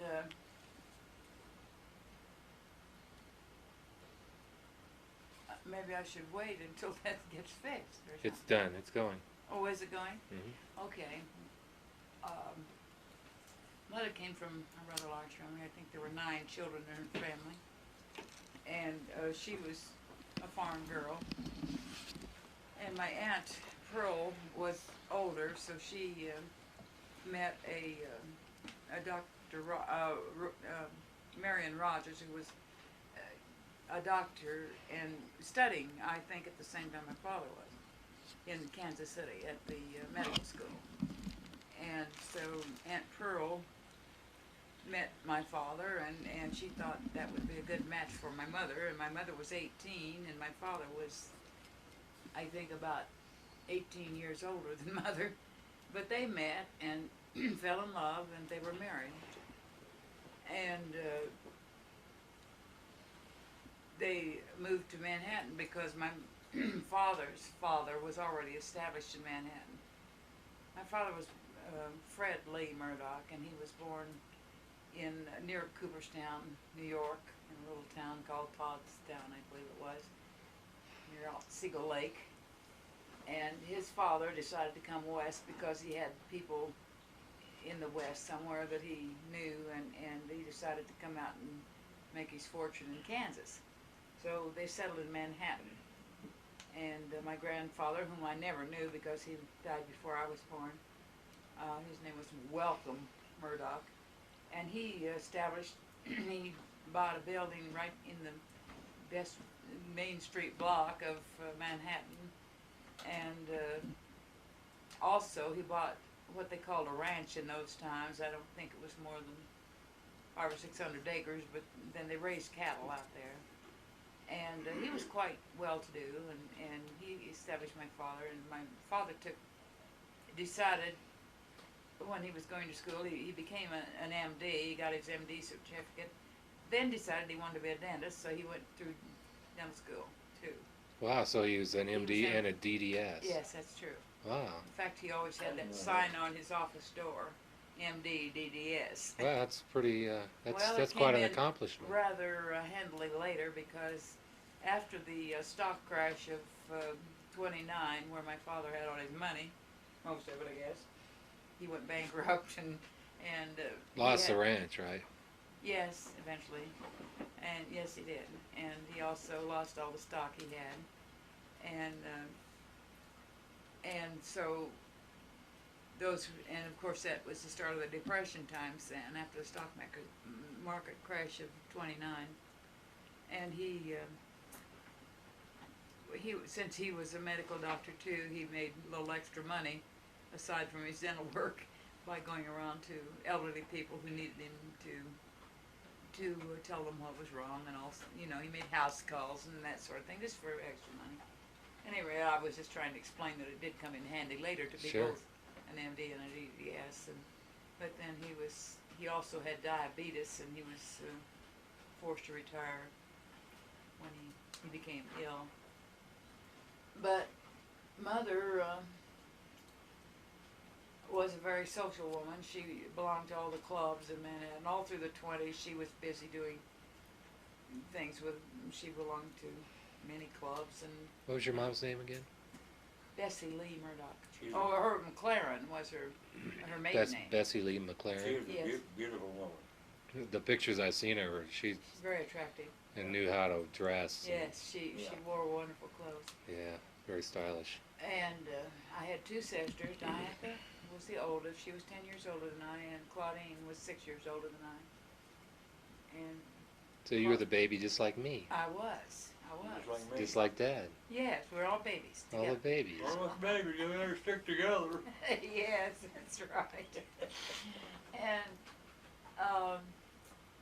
And my sisters and I, my second sister Claudine, was just old enough to really tease me a lot when I was growing up, and my oldest sister thought I was a hindrance in her career. She was very popular in college, and she was a dancer and in those days, in the 20s, they had vaudeville shows along with the movies, and she was always in them, dancing, ballet, and all that stuff.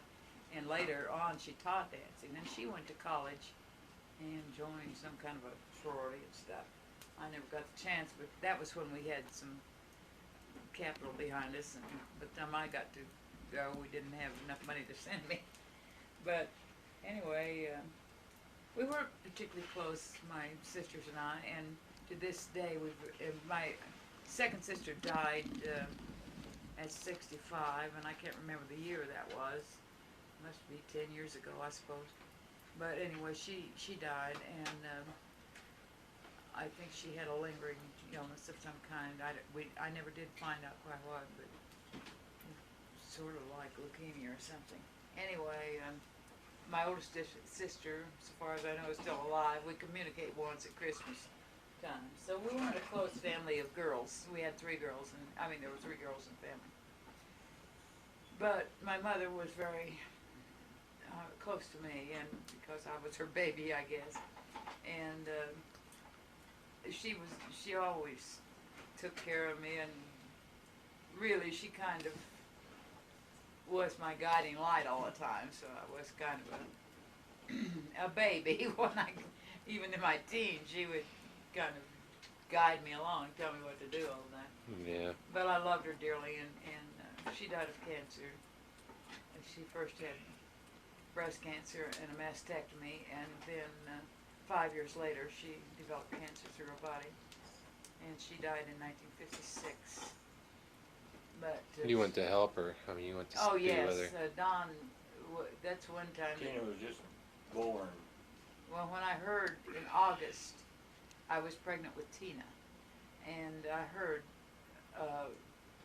from a close friend of mother's that she was very ill, and she was an assistant matron in an orphan's home in Atchison, Kansas, and we had visited back and forth. Of course, when we lived in St. Louis, and I would come and see her, and then after that, we moved back to Wilburton after Don was through with the Navy, and so we were in Wilburton when we found out that Mother was quite ill, and I went back there. It was in August. Both of us went back there, and with Jerry, and I'll never forget. She had been put in. She was in the doctor's office, at the time, and no, she wasn't. She was still in the hospital, I think. But anyway, I went in there and asked the doctor about her, and he said she has cancer, and we don't think we can save her life. And I never forget going back to the car, telling Dad about it. He told me there was nothing I could do at the time. He said, go home and have your baby, and then you can come back. She'll be here for you. And that's what I did. Tina was born the 19th of September. How did you feel when they told you that? Oh, I came out crying, and Don couldn't quite figure what was the matter, and I told him, and he was very helpful to me. I mean, there wasn't anything we could do, and I said, well, we just got to go home and we'll have the baby, and then I'll come back. And that's what happened, and I think she was only about a month old or so when I went back to see mother, who was in a nursing home. In those days, they didn't stay in the hospital. She got nursing care all the time she was in this nursing home. Mhm. They had senior citizens and everything else in there, but they also had, she had a special nurse with her, and and I stayed there. I can't remember how it went, but I was very seldom home. I'm sure I went home for Christmas and stuff, but Dad was there taking care of Tina all this time. Yeah. And he would come back with those little kids, Jerry and Tina in a basket in the back end of the car. What kind of a car? Murphy convertible. And 49. he Yeah. said Nice every car. time he'd stop to go into a restaurant or something and carrying this baby in a basket, and Jerry was only 5 years old, you know, and people would say, "Oh, what are you doing? Are you traveling with that baby?" And he did it. Looked at me like I was something different. Yeah, but he Yeah. changed the diapers, Traveling gave her her with formula, little did baby. everything for that kid, and it was amazing. I took it for granted then because he was so capable of doing that sort of thing.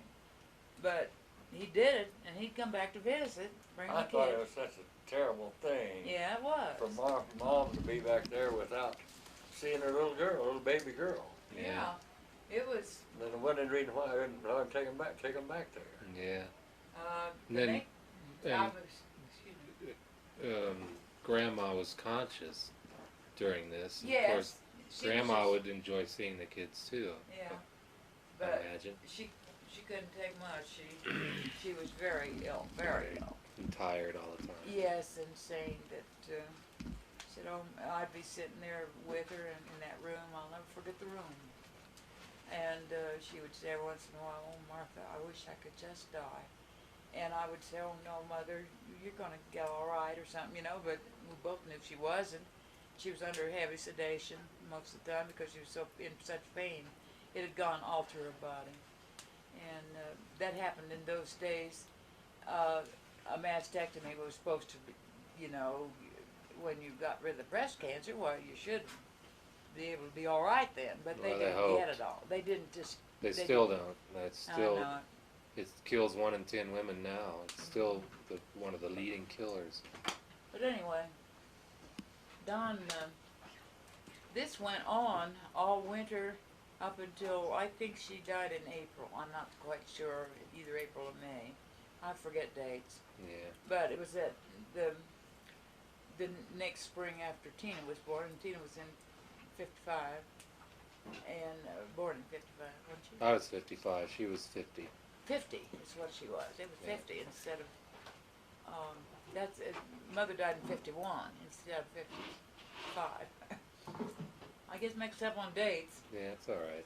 But anyway, all that winter and spring, I would come home, stay maybe a week or two, and go back, and Don had Tina and Jerry to take care of all that time. And I'll never forget, he called me one time, and to show you how long ago, she was September, October, November, December, January, February. Well, anyway, it was probably about February or something like that. I was back there, and she had advanced to high chair, you know, and at 6 months or Yeah. whatever it was. And of course, I missed out on a lot of that. But he was talking to me one time on the phone, and I could hear all this pounding. And he said, "Well, that's Tina pounding her on a pan on her high chair." And it just amazed me because I didn't know she was old enough to do that. Yeah. Last you saw, she's just a little baby. Yeah. She was the sweetest little baby. That's what everyone says. And as so a dad. easy to take care of. Oh, Well, jeez. anyway, And Jerry was so sweet to help me. And she just loved Tina, no jealousy or anything. Oh, jeez. That's, well, you're lucky. Yeah. but anyway, it was a bad time for all of us. But I'll never forget Don for that. I mean, your father for that, because that's a big sacrifice for a man to have to make. And besides that, he did it so well. Yeah. You know, he was very capable of doing it. But anyway, we finally got the funeral over, and when he went back. Where'd you bury my grandmother? She up in Princeton. That's where she was born, and she didn't want that. But my father was an only child, and his family had left a grave site for him at Manhattan Cemetery. And I'd heard Mother say quite a lot of times. She said, "Well, I don't think that's fair that he has. There was only one grave left there in that area, and he's going to be buried there. And I don't. I want to be buried next to him, you know." Well, there was no room, and I thought, well, next best thing, go up where all her folks are buried in Princeton. So your mom didn't make a request? She didn't make it while she was sick. She had told me that earlier, Yeah. and we But didn't talk. that request was impossible to fulfill. It so- was, because there wasn't any place that would be next to that unless we had to get it exhumed and put it someplace else. You So know? it's completely up to you to decide what to It do was, and I decided it with it. Yeah. because I thought, Mother, it doesn't make that much difference, and I mean, to me, it didn't matter, and she would be beside her sisters and brothers who were already buried. They're her Yeah. father and mother, and she wouldn't be buried beside Dad, but then can they talk to each other after? Well, I shouldn't say that, but anyway, I Who just thought it was knows? the Who best, knows? and we couldn't go to all that work to get another plot for him and get Dad buried somewhere else, and so we buried her in Princeton, and I've never been to see her grave, but that doesn't matter either. In my opinion, she's in my heart rather than in the ground, and going to her grave didn't mean that much to me. Yeah. Well, anyway, that's the bitter side of my life. Otherwise, we after Dad died, and I can't remember which year it was, you met my father once or twice, didn't you, while Yeah. we were dating? So it was Yeah. sometime after I'd met Don, and he started to get sick about that time, and was his diabetes was getting worse, and I don't know what they called it when he did what really made him die, and I think he was probably about 72 or more. I'd have to look it up somewhere. I don't remember exact age. He never spoke about his age. In fact, during our childhood, he would, because my mother was quite a bit younger than he'd kind of lie about his age a Yeah, lot sure. of I times. bet he would. So I don't know exactly how old he was. But anyway, But he didn't go blind or anything? did he? no, it was just a breaking down of things Yeah. that diabetes brings on. Sure. So anyway, Mother and I then lived together because my sisters were already married and living with their families. And we got an apartment together. We had, before Dad died, we'd sold our house down on the house that his father had left him. He left him quite a, well, it's part of a block there that he had a house on, and then he had a rental house on it. It was quite a little bit, but it was an old-fashioned type house, and we lived in that until I was in college, I guess, or till I was older. And then after he died, or before he died, we rented a house up on Laramie, I think it was, the street in Manhattan, near the college, actually. Blue Mark. Well, it must have been, I don't know which one it was. We didn't live there too long. And then after he died, why, Mother and I moved into an apartment. That was on Blue Mark. That was it, yeah. And we were pretty well broke, and I got a job at the college in the child practice department at 75 cents an hour, which was a pretty good rate at that time. Sure. And Mother sold Avon Cosmetics. And there was she had a little money put aside, but not very much. But later on then, before I was married, I think, yeah, she used some pull she had, and she was kind of into politics a little bit, and then she knew all the big shots in Manhattan. And some politician got her a job at the epileptic home in Parsons, Kansas.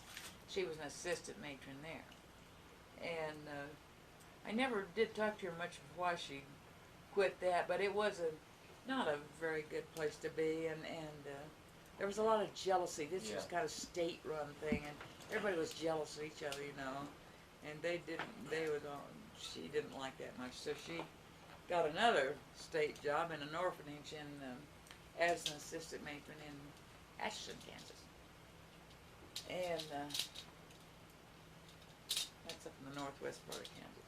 Yeah. Well, we visited back and forth then, and eventually she passed away, and I have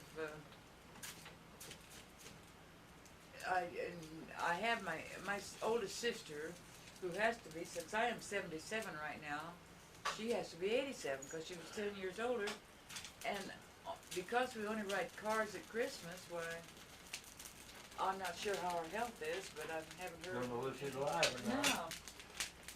But then I have my second sister, Claudine. Her oldest child is named Kay, and Kay was married to someone for a while and had a family, and then she divorced later and has and is very happily married now to a man. They live in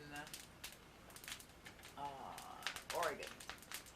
And we correspond now. We started corresponding a lot, and I really appreciate that because when Kay was 4 years old, her father was being rather brutal to her, so Mother and I took her in for a little while, and probably about a year, because she was only 4 years old, and he was pretty harsh with her, and they had other children and stuff, so I got close to her then, and then she went, this girl, before she went up to 9th grade, and then her parents moved to Oregon or Washington, I think, to go into into a factory that was making war things, you know. And Mother offered to let her go to high school and stay with Mother. So Kay went off to high school with my mother, just letting her stay there with her in that apartment at the orphan's home, and so that's the closest relative I have now. Yeah. My sister is just not close to me, but she has a daughter named Marlene, and she's a nice person, but I don't correspond with. Never have corresponded much. But then you know most of the story of Dawn and me getting married. I only went to college. I couldn't go to college, so I went to post graduate and high school for a year because that was free. And after that, I worked at this $5 a week job for a while, and then Mother saved enough money and I got into college for 1 year, and that's how I met your father, because I was going to school, wasn't I? Maybe not. Maybe it was when I worked up there the next year because I could only go to school for 1 year. We couldn't afford it after that. And it may have been the next year that I met. I can't remember which year it was we met. But Well, I used to know when you worked at the shop practice. yeah, I know. I think I was working there when we met. Because when I was working at the highway, you'd come tracing, there's a balcony, Oh, I knew you'd say one that. story high, around the testing laboratory, and she'd come in the door over there and trace around here on one side and over the side, and all the guys down the highway, they've got to know her, you know. It wasn't long until they got to know her that I was just pretty thick with her, and they'd help on golf on the way back, you know, and Whistle. Yeah. whistle.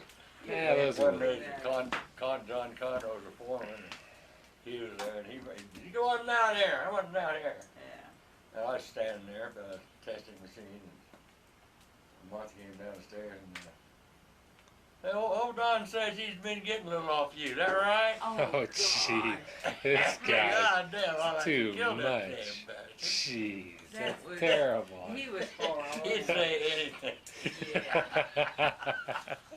Right out loud in front of course, all the guys working for him knew what how ornery he was. Well, I I guess he came. died of it because he didn't live very long. Yeah, his number came up early, huh? Yeah, he married a real nice woman can't come up with her name. Doesn't matter. Sam. Well, I can understand them guffawing at you because you were a very attractive young lady. I tell you, I got accused. Mom was good looking, wasn't she, Dad? Yeah. Still The is. main Mom, thing I she's liked still a about her fine looking about- lady. Yeah, tell me. The main thing I liked about Mom was the way she stood by her mother, Yeah. took care of her mother. It Well, wasn't me, just. Her mother was taking care of you, huh? No, I got a lot of comments that I deliberately came out that way, but my car was parked out in the parking lot. I had to go through all those blasted engineering students and all the shop practice so that way I could get out of the building. And they all accused me of flaunting myself in the front of those yahoos. They're all a bunch of nerds anyway. you tell him, They Mom. were. That's I right. was a nerd, I was a nerd. A bunch of farmers from western Kansas in there trying to be engineers. God. Anyway, that's there was Then you got to where you'd go home, I'd take you home. yeah. Then you walked right down through the damn laboratory Sure, I did it all the time. to catch me and I did my not. old Chevrolet. Well, you had to go somewhere, Mom. All right. We'd go to dinner together. It wasn't. All right. Well, your morals aren't in question. You've been- All right. Thank you. I've They been- had no ulterior motives, those Yes, guys. they did. They all did yelled not. at me like a bunch of nuts. Yeah, Anyway. That then I think the story's already been told about what happened on. I don't remember any outstanding things about my life that we did. I every summer, from the time I was 10 years old, we of course, and I told you before that Mother would send me up to Missouri. Got to go on the train. Got to go to Kansas City Union Station, which was a wonderful experience for a little girl. Well, Kansas And- City was a hot city. Sure was. I mean, that was big. the hub of the West. I mean, Yeah. that was in the, that Union Station. It back was- in those days, yeah. boy. That was the place It was. out here. Well, cowboys used to, ranch owners ship their cattle to Kansas City and go up there, right up there with the cattle. Oh yeah, Yeah. and there's a They lot of would money. Party and sell the course, cattle and it's- have oodles of money. Major dad- jumping off point for all the pioneers and the whole Yeah. Westward Yeah. movement. Yeah, it was centrally It's on the located in a Santa big Fe city, Trail, And, I and anyway, I had to go through there to get to this little town of Princeton. But I loved it there, and of course, I think I was telling Susan. Oh, I told you too about how Mother and I, when once in a while she'd go up with me to take me out. Some of the time though, she would just put me in the care of a porter or somebody on the train in Manhattan, and tell them to take care of me in the station. And they were so nice in those days. They would set me down on a bench, and tell me to stay there now, and then they'd bring me stuff and check on me, and then they'd tell me when my train was going. Yeah, those were Yeah. the days. It was really nice. But Yeah, the Mother train and I- had very good service in those days. Yeah. Can you remember the name of the restaurant that was very famous in all the railroad stations? I can't remember it. Harvey House. Harvey House was it, yeah. How could I come up with it? I don't know how Do you you know could. about that in Penn Station, maybe, or Susan? Harvey House was the railroad restaurants all across the country that were very good restaurants. Uh-huh. And they were all located in the In major, in major main terminals. stations, yeah. And it just doesn't, because it was Yeah, a the long time Harvey ago, House is famous. they've gone out. Sure, well, the business now, railroads it's- aren't what they It's used to not be. like it was, but they were very famous, and Mother'd go once in a while. We would get to eat dinner in the dining room there and at the station, and we'd always get frog legs for a meal, and I thought that was wonderful because we never had frog legs at home, Yeah. and she liked them. And they would fry them in all this crunchy stuff, and they were good. Oh, sure, frog legs. But I visited with my Aunt Gladys for a number of summers. I can't remember when I quit, but I would go up there every summer and stay and meet the people that she knew. They were in the restaurant business later, and then they had a grocery store at one time in Jameson, Missouri, and then they later got a little restaurant in St. Joseph, Missouri, and I went up there when I was about 16. But outside of that, And where did you get married? at the Episcopal Church in Manhattan. Were you an Episcopalian Yes, I was. all your life? No, my mother was a Methodist. My father was an Episcopal, but he didn't go to church anymore. When he was a young man, he got started.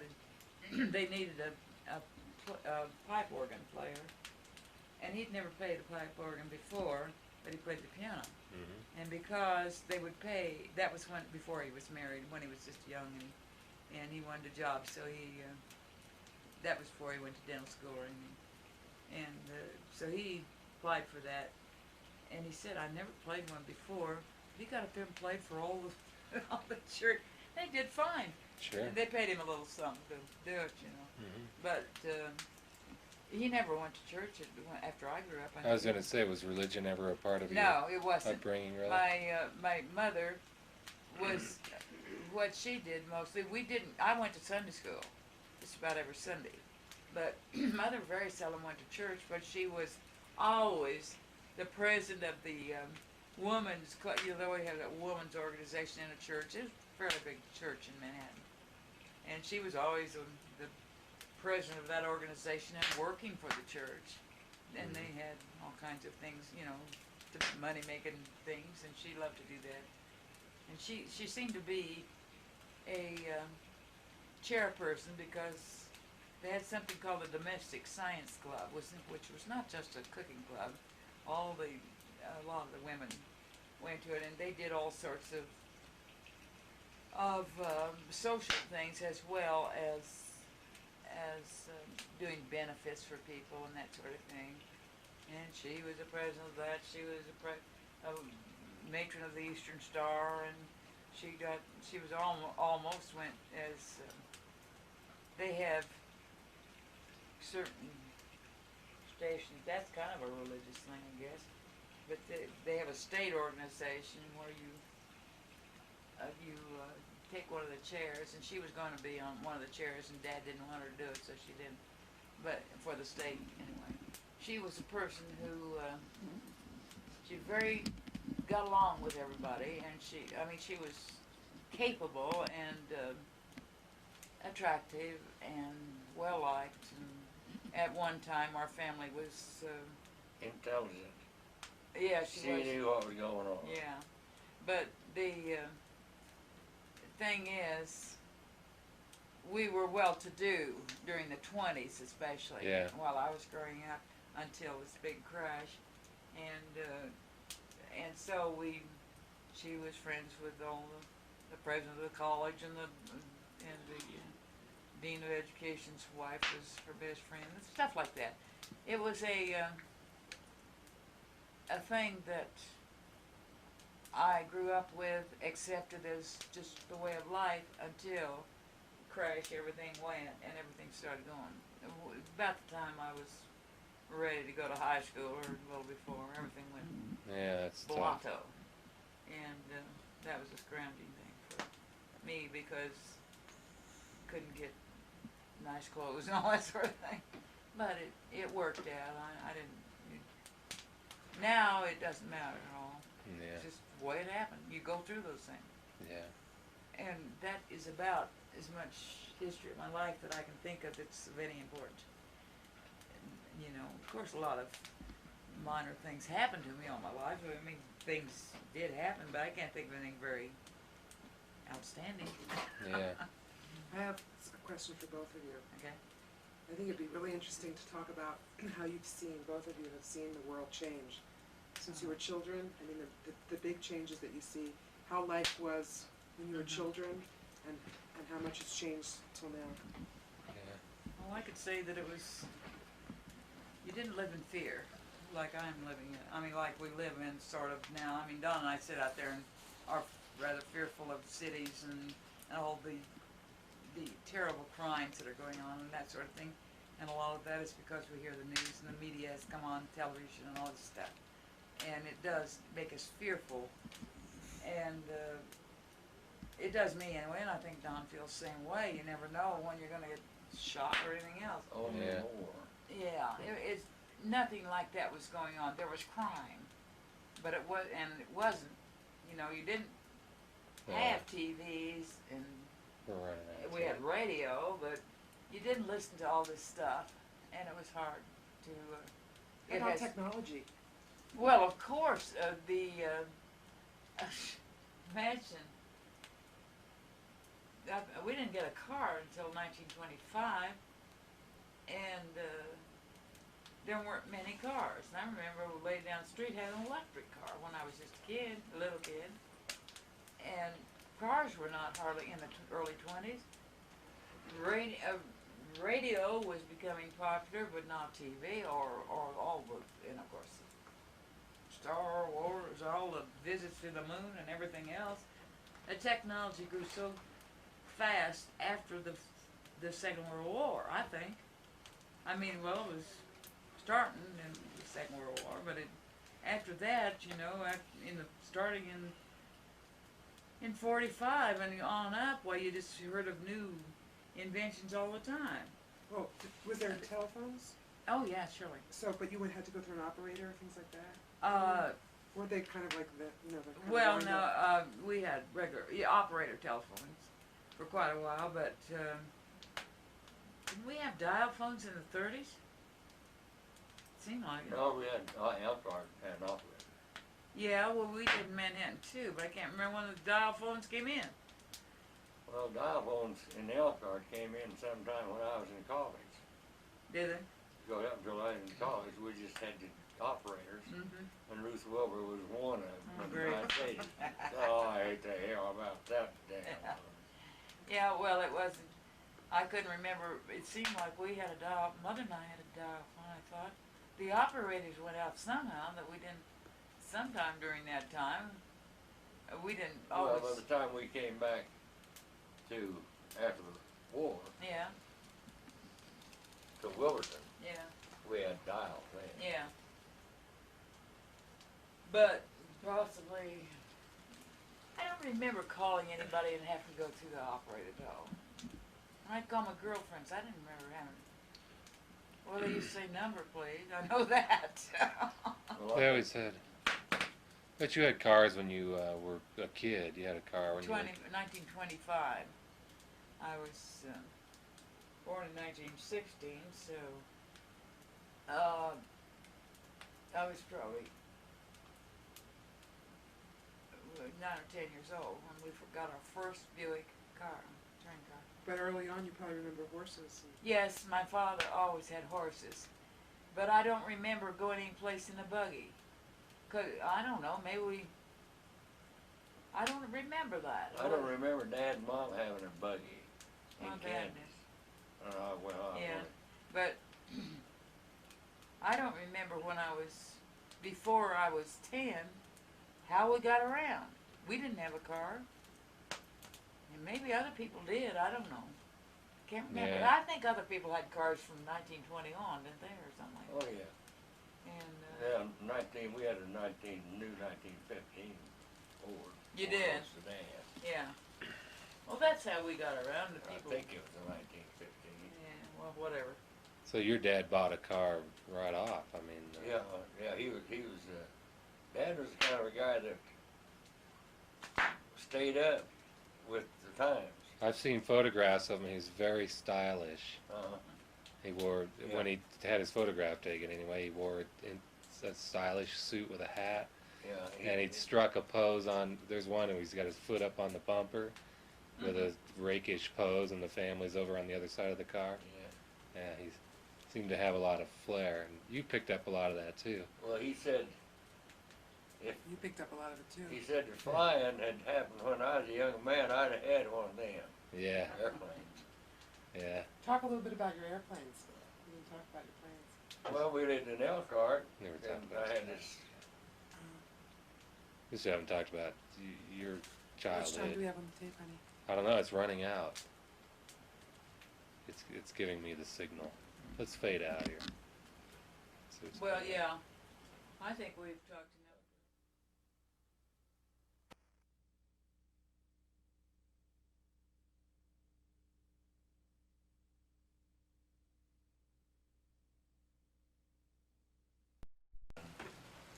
Here circled the cabin. Oh, and cool. Airport, Great. and they came and got me. That's That was great. our signal, and I circled the cabin. That's Boy, great. flying around through the mountains here. So I was high enough that Yeah. that mountain was way higher than me. But I wasn't close to the mountain. You better not have been, boy. Well, he's here We're here to today. talk about it. Yeah. Well, I was high. Start about your airplanes again on tape. Tell us about how you got into it.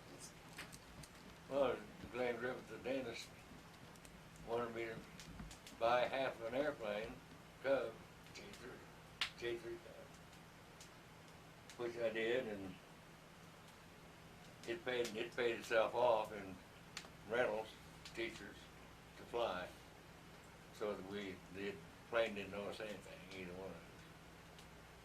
And then Roscoe Thompson said he'd teach me to fly if I'd be out there every morning when he wanted me to.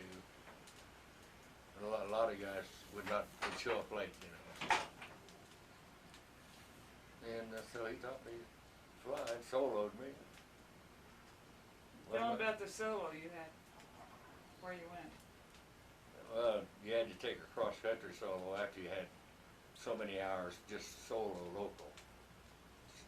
Take off and landings. And I could go to any 3 city towns I wanted to and land at each one. So I decided to go to Trinidad and Clayton and Elkhart. Yeah. And Griffith, of course, knew about it. And he said, "Oh, I'm going to drive along with you. You got to do soda." Oh yeah. So I went down to the airport, or he took me down to the airport. I guess I don't know. I took off and I soloed, meaning I was by myself. And navigate and so forth. I took off and he kept up with me in a DeSoto. But I went up to north of the river and by Highway 51 I went up about Midway. And he stayed right with me, driving 70, 80 miles an hour. In DeSoto. Yeah. You were in a Cub, right? A J3? That's J3. Yeah, it'd take you a while to get Yeah, over there. 70 mile an hour. So this was the love of your life, the flying. Oh yeah, well, yeah. I mean, not the love, she's the love of your life, I'm sure. Oh, But sure. When did you get your other planes? The other? We sold, I can't quite remember, but he had been over to Ledrow and found a good funk over there. Yeah. And I went over to see it, and it was good, all right, with toe brakes and the later model funk. And I bought it. And how long did you have that? It seemed like you had that quite a while. Oh, I just two or three years, I guess. Yeah. I had it when we moved to Denver in '57. And after we moved up there, of course, the funk was down here. But I still farmed the land 1 year after we moved To to Western? Denver. Yeah. Still farmed another year before I put it in the grass. Yeah. I don't know why that was. Yeah, well, But I had the funk and I'd farm when I needed to and so forth. Get down there and live in the house. And when I got through, I just go to town and put my pickup in get the plane out, put my pickup in where the plane was and the hangar, lock it up, fly to Denver. All right. Early in the morning. Well, what was a funk? I don't know if I've ever seen a funk. It's made in Coffeyville, Kansas, and it was a slow flyer thing, but it was really very safe. Yeah. Slow landing and slow takeoff. Was it a 2-seat, one in front of the other? No, side by side. Oh, okay. Side by side, 2 What? wheels. What, What'd maybe you buy a next? 80 horse motor or 85. 85? Yeah, it jumped from 45 to 85. Yeah. So that's Metal prop. And it cruised 100. yeah. So it's a much nicer plane than the Oh, yeah. J3. Oh, a lot nicer than a Cub. Yeah. A lot quieter and short takeoff, short landing, Yeah. Long wings. long wings, big thick wings. Yeah. Sounds like a nice plane. Monoplane, huh? what was next in the plane deal? What? What was next plane you had? Well, I traded that funk for a Volkswagen, sold a Volkswagen. Then the next one I had was a trifecta that I saw at the Denver Post. He was down at Stapleton and advertised for sale, and I called the guy up. And he wanted $5,000 or something like that for it. And I said, well, I'll take a look at it. And so I met him down there, and he took me riding. I said, well, I'll just give you $3,500 cash for it. And they, oh, I can't do that. But pretty soon he said he would. Now, I knew I bought it right. It was a clean tri-picture. It was real nice. And he had ringworms, little cracks around the cracks in the fabric. He'd had those taken out with rejuvenation, the chemical that dissolves it. Dissolves the dope and then, Yeah, dope. yeah. And it was slick. It was clean. It was clean all the way through. A four-cylinder Lyclo-wing 150 horsepower, 4-plate. So that's pretty zippy little plane, short wings. Yeah, short wings. Yeah, cruise 120. Yeah. Is that the one? Tricycle. Is that the one you used to take Jerry and the kids riding over Denver in? You know, at No. night you take them over to the city. No, mostly that was a 170. That's what I got. But what I wanted was a 170 Cessna, Yeah. 4-place, metal. Yeah. And one of them came out.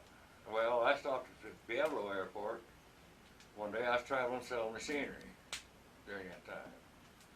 And the dealer in the Pueblo was right across from the airport. Anyway, I stopped at the airport and talked to the guy out there, and I said, did you know anybody's got a 170 Cessna they'd like to sell? He said, oh, I might as well tell you, hell, I'm not going to get up there and buy that. And so he told me about a guy in Wyoming. He wanted it himself, right? Yeah. That made me feel like it's a pretty good airplane when that A&E went. And I said, well, he went for it. He said 44,000. Oh, geez, it's a nice plane. Good play, good price. Good price for a nice And with an airplane. A&E, that's aircraft and engine mechanic.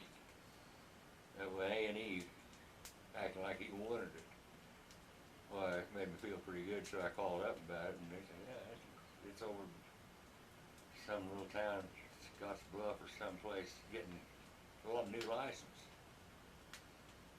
So I said, well, I'll just meet you up there. I had the tri-pacer still. So Jay and I, he likes to fly. Yeah.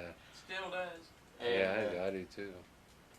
and so we got in the tri-pacer and went up there and landed on we landed on his farm. Yeah, he told me where his farm was in the strip. And if I'd fly up there and pick him up, we'd fly over to Scotts Bluff and look at it. So that's what we did. And it was good. And the Is A&E, that the blue and silver one? yeah, silver was blue trim. That's pretty. And 8266 Alpha. I said, well, just, will you fly it to Denver? And he said, well, why don't you let me fly your tri-pacer? You fly this. I said, no, I'm going to fly my own airplane. You fly your own airplane. I didn't want to fly mine. Yeah.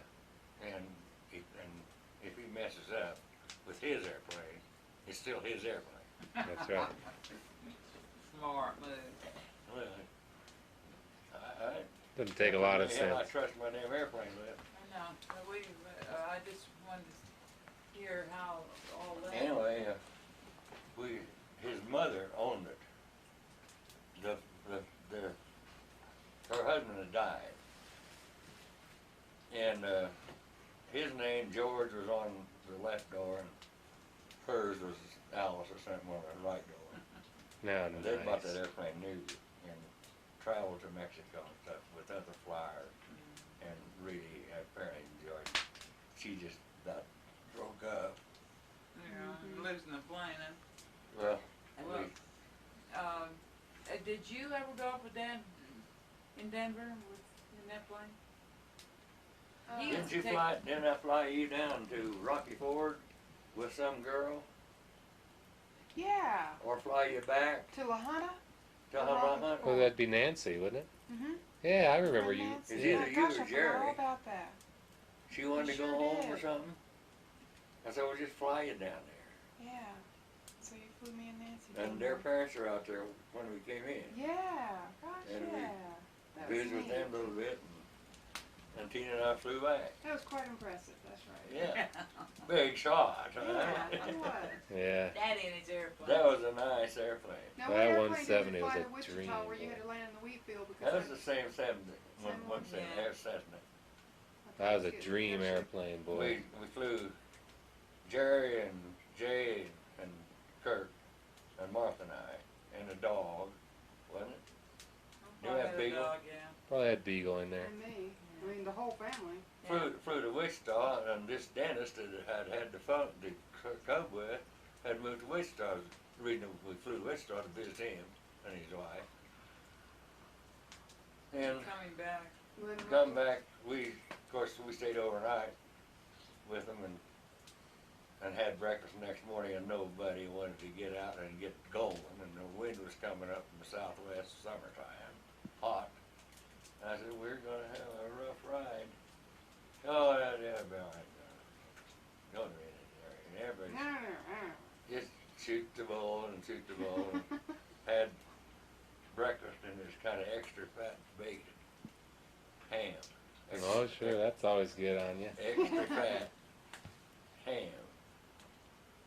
Continue. He got in his Volkswagen, all of us, so tried it and went to go to the airport, and I almost got sick there. You got a good memory, Dad. Yeah. Really? Fat bacon So that's was why I hanging almost heavy got on me. sick. I didn't know whether you get in an airplane, hot winds are starting to blow, and it's rough, Bumping. airplane bounce around like that. All day. All the damn way to Denver. You'd love it. Yeah, And the higher you go, the stronger the wind is, and it gets up there and you just stand up there. but Tina, And then I started to get sick. Tina started to get airsick. You got But Dad, I don't feel so halfway good. to Denver, and Tina said, Dad, I think I'm going to get sick. And I said, okay, just hold tight and we'll set her down here. One in Sweetfield, about Goodland Oh, is that, yeah, Goodland, Kansas? and Colby. And I circled one of the fields, but didn't want to have a damn washout in it or anything. And landed. And Farmer came here running comes out. the pickup. Yeah. What's So the how are matter? you doing in my field? He said, what, just doing this, they thought we had crashed or something, you know. Yeah. Oh, my daughter got And the sick. minute, I never did And we get were sick, all, the minute the by wind that hit me, time, I was we fine. got out of the airplane and was sitting down on the ground in the shade. Underneath the Wheat wing. Underneath the wing. And I said, well, I'm not, we're just knocking along here, and my daughter thought she might be getting sick. So I just set it down, and we're gonna rest a while. And Didn't think we could deal with her you got getting sick. any drinking water in your pickup? He said, oh, sure. We sat around and stopped the bowl a while. And we decided we were ready to ask him what I owed him for knocking down his wheat field. Still, hell, you didn't do any damage. I said, well, I'm gonna taxi back up that way, and I'll mash down some more of it, and turn around and take off into the wind here. Oh, go ahead. Come back and see us.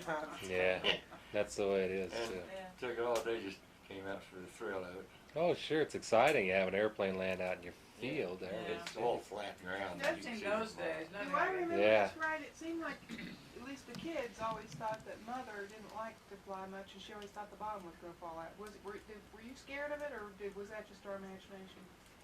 No, it wasn't. I always did think the bottom was going to Yeah, that's fall. what I thought. The seat would go out through the floor. I thought so. Uh-huh. Yeah, and you'd just be And, floating down. I never got over that feeling, but I flew a lot. And when Mildred and McDaniels and Mac, we flew from Evergreen, or from Denver clear to, we were having a party down in Albuquerque, you know?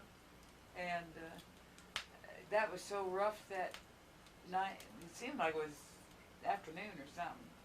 Yeah, And it's probably- Mildred was sitting in the back seat, and Mac was in the front, and I was with Mildred, and all of a sudden, on hit a Air oh, pockets. and Oh, she man. went up And and through- hit the ceiling, and the blood just Oh, poured down her gosh. face. There's an upholstery in it, but there's a metal rib right Yeah, across she the- hit it. Yeah, she hit that rib. And she went right up and hit that, and, you know. She didn't have her seatbelt tight enough for Yeah. her. Why about don't get blood on my airplane? That can This Oh, is what he man, said. I'll bet Now you did that's say what that. he said. Don't get blood on my airplane. But Mildred. Mildred just laughed about Mildred it. was funny. Yeah. She Yeah, was now the one that Mildred's did- card, I remember how She much had a sense of good humor. sense of humor. And I knew she wasn't gonna die. Yeah. Yeah, She poor was gonna thing. get Laughing fly on the at anybody, airplane. it hurts him plenty. I can hear Mom saying, "Dawn." They like never let me get over that, outlive that. I was trying to help her wipe the blood off her face, and he said, "Don't get any blood on my airplane." That is absolutely the living end. Are we covering miscellaneous things now? Unless- No, Yeah. what hasn't talked about his childhood yet. Oh, okay. Why don't we go to bed?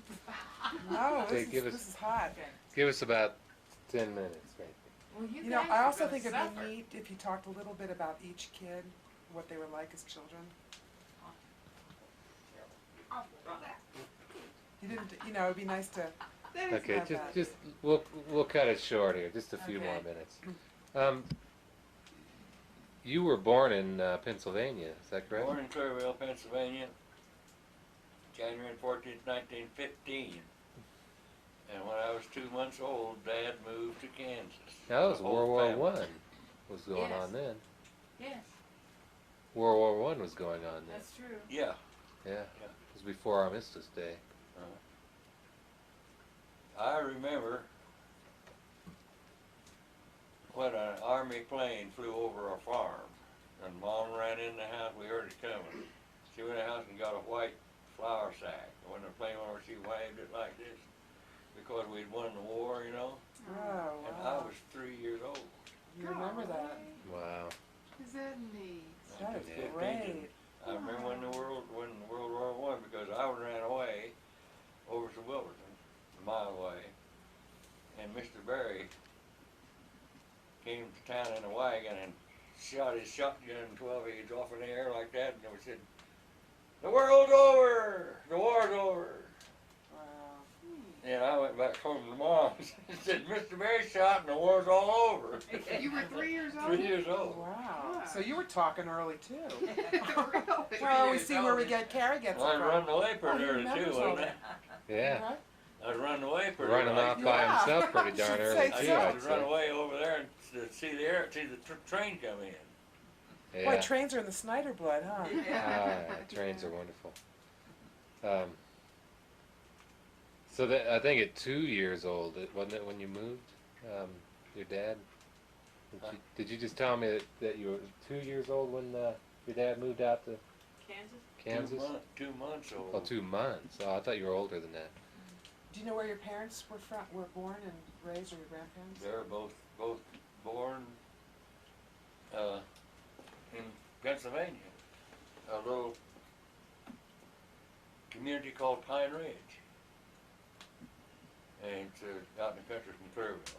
Uh-huh. How So about your you're, grandparents? That's What? right. Your grandparents also? I can't tell you You that. don't know? yeah. Dad's mother, I've got a picture of the house I was born in, and Esther and Lucy and Paul, my brother and sister were there, but I wasn't. And Mother was there, and Dad's mother is there. A little short woman, like Dad was short. But I don't remember. What did your dad do for a living? Oh, he was a sawmill worker worked on a sawmill in Pennsylvania, and then he farmed out here. He came out here because they were getting more land. There was little old plots of ground in Pennsylvania. Well, his brother was out here already, wasn't he? Uncle George, yeah, his older brother, Dad was the youngest in the family. His older brother, Uncle George, had come first and lived south of Rolla, 9 miles northeast of where we live now.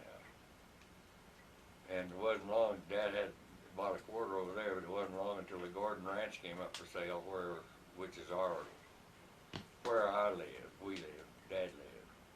And he bought the Gordon Ranch and went in debt and traded around with people. That was a half section in one section, and he wanted the other 2 quarters in that section. He wanted a square section. And he traded Lee Willer for one of them. And Julia Schofield, who lived in St. Louis, I think, for the other one rented it until he could pay for it. And finally ended up owing money, but he owned the full section plus an adjoining quarter. I could kick up myself. Anyway, And he didn't get out of debt until all of his children, the youngest children, me, graduated from college. He's in debt all his life. When he needed money, he couldn't get it. And his kids all got it. Well, Paul went to college and I went to college, but Lucy and Esther didn't.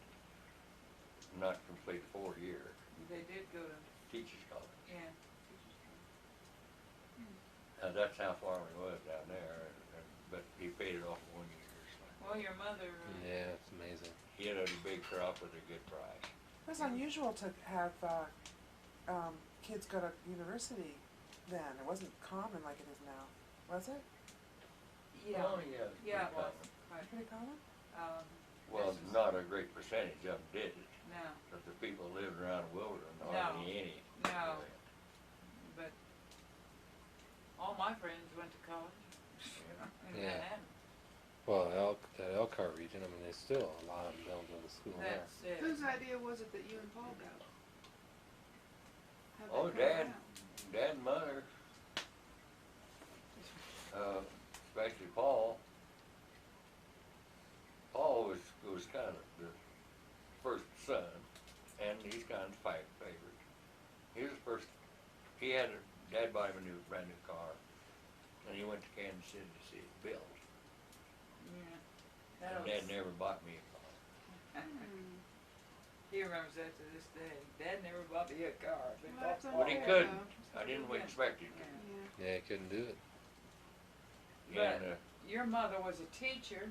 There was, and your sisters were bright, and they wanted to go to teachers college, and I know they had some college after high school, both Esther and I didn't realize your mother was a Lucy teacher. taught. Lucy. Yeah, she taught. I don't know whether Esther taught or not. I don't know either, but She got a but job married at a school the, teacher. Got a job at the courthouse in Richfield, and one of the biggest, saddest things, we had a dust storm. She drove home. Dad had bought her a Model A coupe, two-door, to come home to go to work. Esther or Lucy? Esther, at the courthouse in Richfield. Mm-hmm. One windy, dusty afternoon, Esther started home. And the only way she could see anything to stay on the road was to drive on the left-hand side and look out the left window to the ditch and stay out of it. And a It's a guy, dust storm. bad dust storm, we had a lot of them, Black in the sky. It's black in the sky. It's black. and you could not see anything. You never saw one that like they were then. though. And a guy that graded roads for the county with his 4 mules and a little grader was grading that road in that dust storm on the same side of the road that Esther was on. And Esther hit 2 mules, killed 2 mules. Oh. Yeah, I bet that was terrible. And that guy's prize matched set of mules. Tried to stick Dad for a bunch of money for it, but people found out that Dad couldn't pay a big price. He'd pay the going price for a good mule, but not a matched set, you know. Broke up his matched set, old George Ghost, won't forget him. That was a terrible, he'd like to broke Esther up, Oh, yeah. killed him mule. She's Yeah. on the left-hand side of the road, Well, what did it do to the Model T? didn't hurt her much. Really? Too big. Because they were built almost, stronger then. Yeah, Yeah. true. That's a pretty good shock. Yeah. Mom and I were driving. Kinda like a wagon. Yeah, that's about what they were like. Mom and I were driving, to in that Plymouth to Missouri, and we were driving at night. I'd left after work, and we were going to drive all. Well, it's only 300 miles or something, or 4, and it was dark, and all of a sudden 2 horses jumped up in front of us. We hit a horse, but it didn't kill it, but banged up the fender, and we had to walk over to a house over there where the horse they owned the horses, and the police questioned us and everything, and I said, they just came up out of the ditch, and I couldn't avoid it. It was dark, and they just came up there, and mother kind of talked him out of it somehow. I thought we were gonna have to pay for a horse or something, but we went on and got it. The car had something wrong with it, but we got it fixed and went on. But in those days, that happened, you know, the horses. More livestock out there. Yeah, the Everybody, livestock farmers was had covered. horses didn't and have to- cows. Keep them fenced. Half of them are always getting out. Yeah, Yeah. but anyway, to talk about the kids, I don't remember anything about the kids. All I know is you grew up and all of you And very here we are. successful. No, they were. Jay had a terrible time in school. He hated school. And Kirk never lived up to his potential because he didn't like school much. I mean, he liked to goof off more than he liked to study. But I still have grade cards for you. And you didn't do badly. But the things that you got C's and D's in, you should have had A's. Oh, I know. Yeah, that's for sure. And he didn't want to work at it. No. And Jay never did like school at all. And they didn't do anything to us too bad. Tina and Jerry liked school. And were you in the National Honor Society? Yeah. And so I was could have Jerry. done better than I did, though. Yeah, I did what was easy for me. yeah. But you always got by right, and Jerry did too. All through high school, and you were on the drill team in junior high, weren't you? Or that, yeah. And participated in a lot of activity at school, and Jerry was always the holiday girl. That's the thing oh about yes, Jerry. that's the truth. I remember April Fool's one time. She took off all of the labels in all the cans in the pantry. Oh. So Mom opened up the door and it was silver. All this silver staring back at her. All the cans. Didn't know what was in the can. And she put numbers on the bottom and had a list of what everything was. And Mom later lost the list, so she'd have to open cans see to what was in find it. out what was in there. But no holiday went by without Jerry doing something. April Fool. Yeah. Yeah. How about as babies younger? Yeah, I mean, Tina was the best little thing there ever was. Yeah, she won a beauty contest. Easy She to was take care of. adorable, boy. Wasn't she cute? I saw She's that still picture. You adorable. were adorable as a baby. Yeah, anyway. Kirk and Tina were just about as More good even-tempered. babies as you want. I mean, they didn't do anything. Jerry was pretty, he's kind of a nervous kid, and she had, I don't know, it's like I told you she used to bang her head against the crib when she was little. I mean, she's probably a year old or something, and things like that. They had that on TV, what that was. Yeah, I What don't know. was that? I can't remember. It's pretty common. It is pretty common. They're It's a syndrome or something. Yeah, I couldn't remember what it was, but Or what you think it is. we always thought we kind of had to protect her from things because she was kind of fearful sometimes about doing anything with people. And She got in some major accidents too, didn't I mean, yes, major. She what? yes, Yeah. she Dad built one of these swings that go around and Seesaw, around. teeter-totter Teeter-totter. thing. Yeah, but it went round and round. Yeah. It It teeter-totter wasn't that a also swing. went round. Yeah, and she was playing on that with the boys a couple doors away. That was out at Wilton before she was 6, actually. She's about 5. They came over and they swung that thing around while she was standing there and hit her in the head.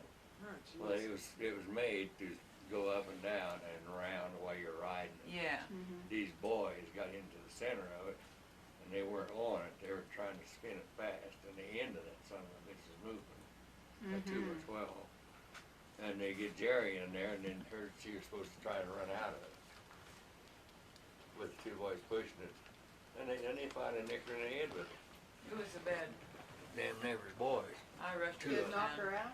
trying to do it. Just They're- about, they're not quite. And then ornery- You saw it ornery- happen? Ornery boys.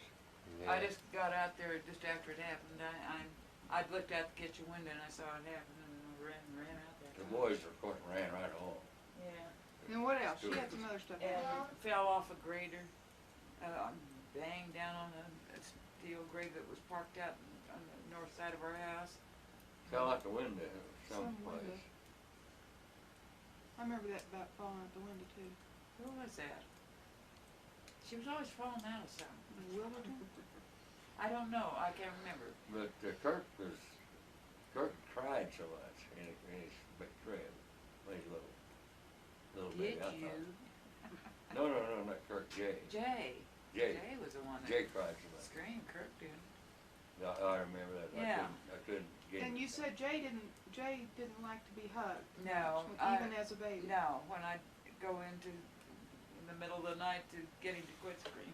Yeah, they lean that way. It looked like dead dogs. Yeah. Both of them would be dead. Anyway, you'd go to get him out of the crib? You'd pick him up to console and he'd be screaming, crying loud. Gosh. At 6 months or something like that, and several months later too. I mean, he'd do that quite often in his first year. And I'd pick him up and he would just stiffen up like, just his legs and arms just stiff and just keep on crying. I couldn't hug him Couldn't nurse him. and just rock him and stuff. And I don't know, but it seemed more or less normal, except that Jerry had quite a few accidents, and I don't think, did you ever get hurt badly or anything? I don't remember. The only time I ever got hurt, I scraped my toe on the railroad tracks one time on my bicycle. Pretty bad, and that hurt bad. I did everything barefoot, Yeah. Yeah. And Jay got cut one time. I remember we were in Westminster and he got cut on the lawnmower blade. His arm or something. Yeah, he We all got. had to go to the emergency room. Yeah, he got a bunch of stitches on that one. Yeah, I remember And all that I happened. remember about that is we went to McDonald's. And McDonald's was relatively new at the time. So we get Yeah, the over there emergency at, room over with and we're all at McDonald's. Westminster Plaza Yeah, across Yeah. from Westminster Plaza. with the right golden there. arches. Oh, that was great. The old kind of McDonald's, and we're all sitting around the table, and we all must have been just yapping our heads off or something or other, because Dad said, I want everybody to shut up. Why don't we just calm down? Oh, And yeah? I'm sure that you were nervous too, because you'd seen your son bleeding all over the, but I remember you saying, let's calm down. I remember thinking, are we upset? Were we loud here? Well, he stepped on a piece of glass in that lot north of us in Westminster. But Kirk cut him barefooted. I remember that. And the dang glass cut into his thing, but His tendon. bad. Half a round circle. Yeah, and the bottle.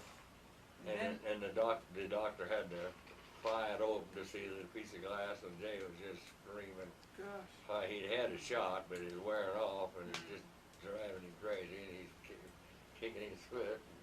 And when I we felt lived, so sorry for him that time. lived Boy, I in tell ya. Elkhart, you remember that chain link fence around the backyard? Yeah. He climbed up on that and Oh, and they he cut his left arm. I guess it was because he left those chain links having, Barbed wire. they were standing up, there wasn't barbed wire. No, it wire. was chain link. They're barbed at the top. They were I mean, twisted. They twist the wire and cut them off. Yeah. They and, cut 'em They off. were sticking about like this. Yeah. It wasn't barbed wire, I thought it was, I was Top of thinking, the chain link. yeah. It wasn't barbed wire, but it was. He it was crawled up bad. and he caught He's- underneath he- both arms. I remember that. He He impinged himself, he couldn't get off of it. Yeah, I forgot all about that till I now. heard him screaming and I With that, rushed out there and with got that him big on. arm. Isn't that something that he and Jerry were similar in crime more, and he and Jerry Yes. were also more accident prone? That's true, that's what happened, Doesn't it make you wonder about genetics? yes. Yeah. What about it? About I what? don't know. You Genetics. Actually, his previous lives, probably. Yeah, Yeah, it's hard to say. well, I can't remember, Well, I've always Yeah. noticed that Tina's so careful. Seems like when you walk, when you're a little kid. Like Oh, Cary is. Like careful, I think. over Carrie's like very- Very careful. He's very Carrie's always been very careful. Same way. careful. Yeah. Just real careful when Doesn't you're take walking chances. on rocks, that you don't slip and things like that. another thing What Jerry miracles. did was, you two got dressed up in your Easter dresses at that house in Elkhart, and they had those, cement steps down one side, and she tripped somehow and fell down and broke her teeth. Oh gosh, yeah. Man, I'd forgotten all this stuff. This is, Well, you remind me of some of it, but I'd forgotten. But it's hard to remember all that right It now. is. I'm just, Yeah. I can't remember all the accidents. They were accidents. Well, How they're about right. a couple of the good things? How about the trip you took to the Oh, Hilton? yeah. Well, Don Oh, yeah, doesn't that's remember great. that we did that.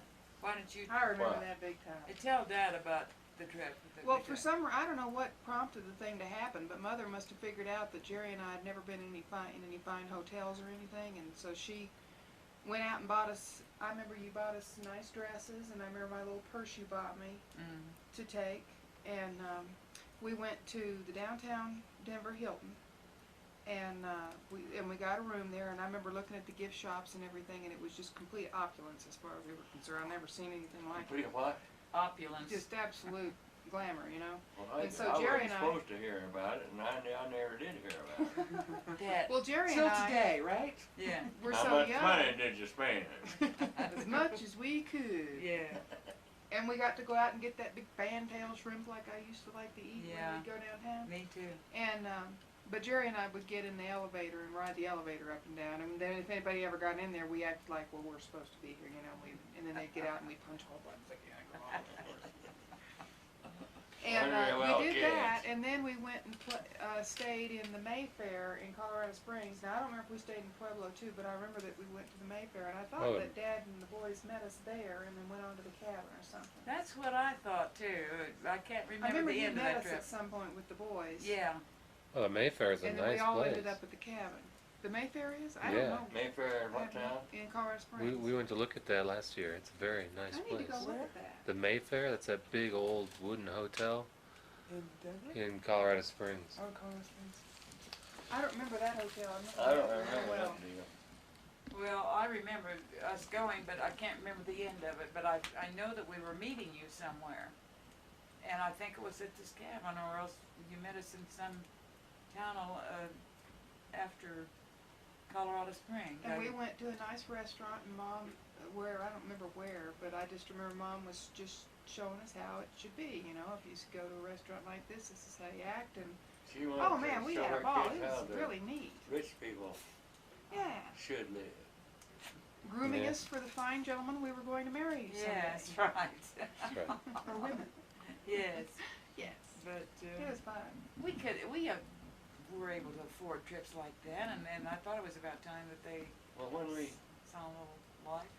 came out of the Navy and started farming, I made good money. Yes. Yeah. And I drove the old cat for 46, 47, 48, 49, when I could have bought a new tractor the first damn crop. And that old cat was wore out. Well, that's how you afforded to buy this land up here. I mean, Well, yeah. it costs something to Yeah. buy a whole extra piece of property and Yeah, all I've longer than been poor, and Dad been poor hard enough that when I got a hold of some bucks, you did by something. God, with I it. held it on to it. Yeah. Did something with it that would last. That's the way we built a house in Loveland and bought everything that went into it, and when it was done, it was ours. Mhm. No mortgage. The other thing I think that was great about our childhood was all the traveling around and camping out in Yeah. that camper. That was a ball I for believe us it. kids. The pickup. That camper that you snapped on there with those PVC pipe Yeah, or that's whatever, you cool. got that thing, that was neat. And they had little bunks in there, and then I think there was a double bed at the head. Must have been where you and Mom's. No, you couldn't go no, across. no. There's a canvas bed on each side I remember that. for Mom and me. You girls slept underneath us, Underneath two it. beds. Okay. There was space in the front for For the Jane boys and to lay feet to feet. That's right, because they were Crossways. short enough All out six there. of us slept in that baby, and it was as cozy as it could be. And we go Plus places. animals, Yeah, was plus animals, the very dogs simple. and cats. dogs and cats, And we would go places canary, and camp out, and what would ferret. happen is it'd start raining, and then we'd have the campfire going, and I'd smell the coffee and the bacon, and then it'd start raining. We'd all grab our beans and hop into the camper, you know. And Yeah. cold Oh, beans. it was fun. The real rainstorm came over in Marble. That where the quarry Marble in Marble, Colorado, and it's a real rough Real road high somewhere. real rough road down into that canyon, Mhm. and it's a beautiful place.